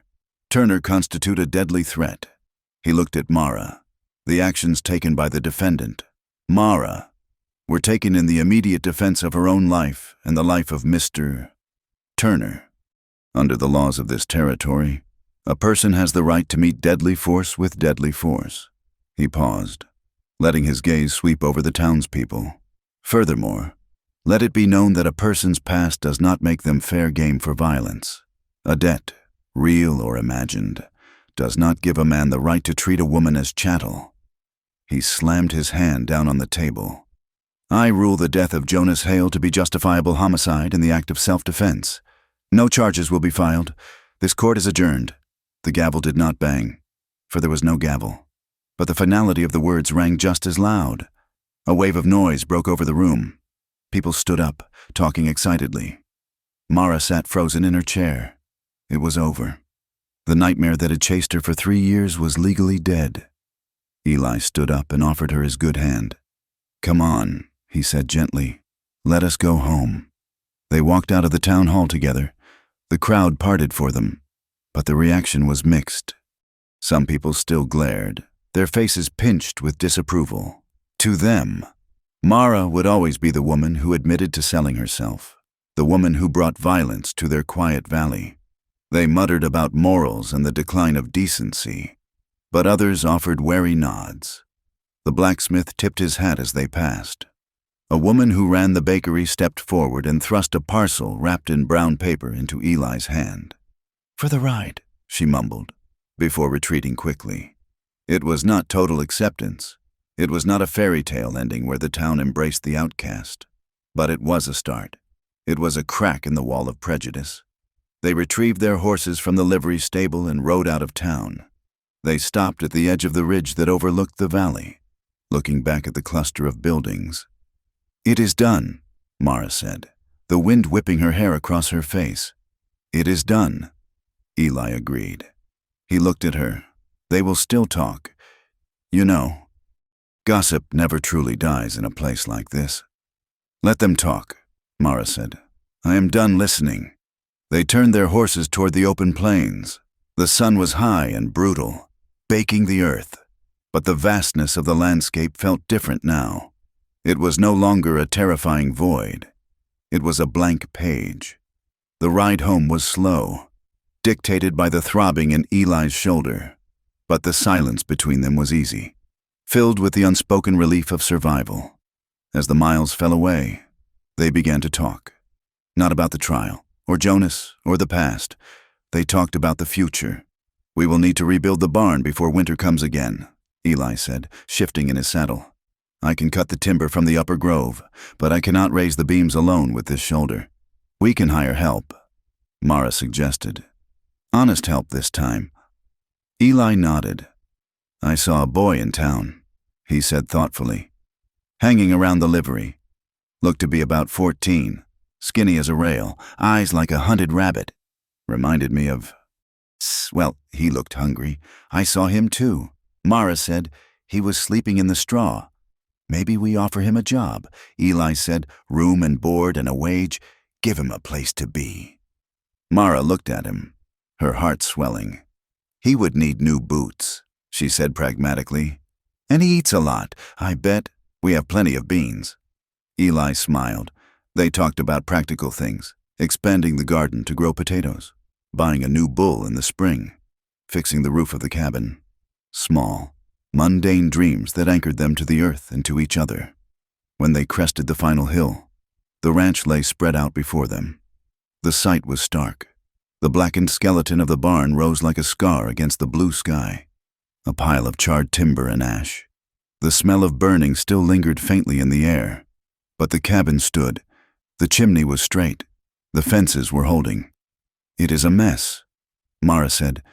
"It is ours," Eli replied. They spent the rest of the afternoon working. Despite his injury, Eli refused to sit still. He used his one good arm to drag the smaller debris into a pile. Mara worked beside him, her face smudged with soot, hauling the charred planks that were light enough for her to carry.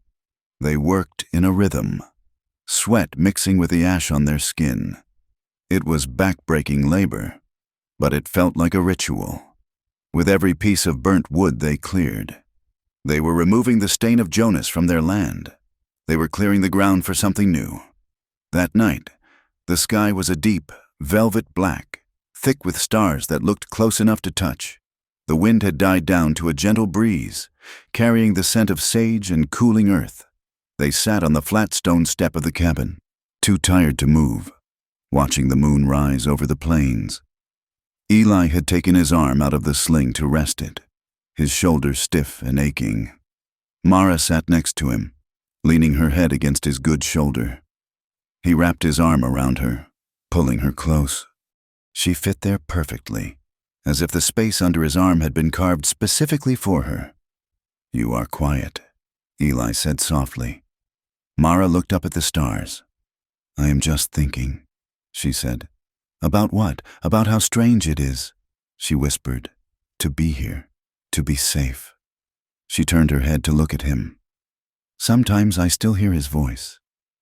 Eli, in the quiet moments, telling me I am worthless, telling me I'm dirty. It is like an echo that will not fade. Eli tightened his hold on her. "I know," he said. "I still hear the guns from the war. I still see the faces of the men I killed." He looked down at her, his eyes catching the starlight. Those ghosts do not just go away. Mara, we carry them, but we do not have to carry them alone. Not anymore. He reached up and touched her cheek, his thumb brushing over the skin. I choose you, he said. Every morning when I wake up, and every night before I sleep. I choose you, and I will keep choosing you, day after day, until the ghosts get tired of haunting us. Mara felt a tear slide down her nose. It was not a tear of sadness, but of gratitude so profound it hurt. I choose you too, she whispered. She leaned up and kissed him. It was a slow, lingering kiss. There was no desperation in it, no frantic need to prove anything. It was a kiss of deep, steady desire. It tasted of salt and ash and promise. It was the kiss of two people who had seen the worst of the world and decided to build their own world in spite of it. They pulled apart but stayed close, their foreheads resting together. We have a lot of work to do tomorrow, Eli murmured against her lips. Then we had better get some rest, Mara replied. They stood up together and went into the cabin, closing the door firmly against the night. 6 months later, the autumn sun was golden and warm, bathing the valley in a soft, hazy light. The air smelled of dry grass and sawdust. On the hill where the old barn had burned, a new structure was rising. It was bigger than the old one, built of fresh, blonde pine that gleamed in the sunlight. The frame was up, strong and straight, smelling of resin and hope. A boy was perched on a ladder, hammering a crossbeam into place. He was lanky, with hair the color of straw and a pair of boots that looked new, though already scuffed with honest work. Higher! Leo! Mara called out from the ground. She was holding a basket of tools, shielding her eyes from the sun. You need to hit it like you mean it. The boy grinned down at her, wiping sweat from his forehead. I am hitting it. Miss Mara, this wood is just stubborn. It is good wood. Eli's voice came from the interior of the frame. It will hold against the wind. Eli walked out from between the beams. His limp was still there, a permanent part of his stride, but he moved with strength. His shoulder had healed into a jagged scar. Just one more map on his body. He stopped beside Mara. He looked at the boy working on the ladder. He looked at the cattle grazing in the distance, fat and ready for market. He looked at the new fence line they had finished last week. Then he looked at Mara. Her hair was loose, blowing in the wind, catching the light like spun copper. Her face was flushed with work and laughter. She looked nothing like the frightened, hollow-eyed girl who had stumbled onto his porch in the dead of winter. She looked solid. She looked real. She caught him watching her. She lowered the basket and smiled. It was a smile that reached her eyes, open, affectionate, and completely free of fear. What? She asked. Eli reached out and took her hand, his calloused fingers interlaced with hers. Nothing, he said, squeezing her hand, just admiring the view. Mara squeezed back. It is a good view, she said. They stood there for a moment, hand in hand, watching the boy hammer the final nail into the beam. In that look between them was everything they had fought for. It was a love forged in the darkness of a blizzard and the heat of a fire. It was a love that had survived judgment and violence and the ghosts of the past. It proved that even here, on this harsh, unforgiving frontier where the wind tried to strip the skin from your bones, two broken souls could find each other. They could plant their feet in the hard earth and build a home that no one, not a pimp, not a judge, not a town full of hypocrites, could ever take away. They had built a roof over their heads, but more importantly, they had built a life underneath it. Thank you for listening to this story. I hope you enjoyed the journey of Mara and Eli as much as I enjoyed bringing it to life. I would love to know where you are listening from today. Please leave a comment below and share your location. If you enjoyed this story and want to hear more tales of grit, romance, and redemption from the American frontier, please make sure to subscribe to From Wild West. And finally, I would love to hear your thoughts on the ending. Did Mara and Eli find the justice they deserved? Share your thoughts in English in the comments section. Thank you for your time. And until the next story, happy trails.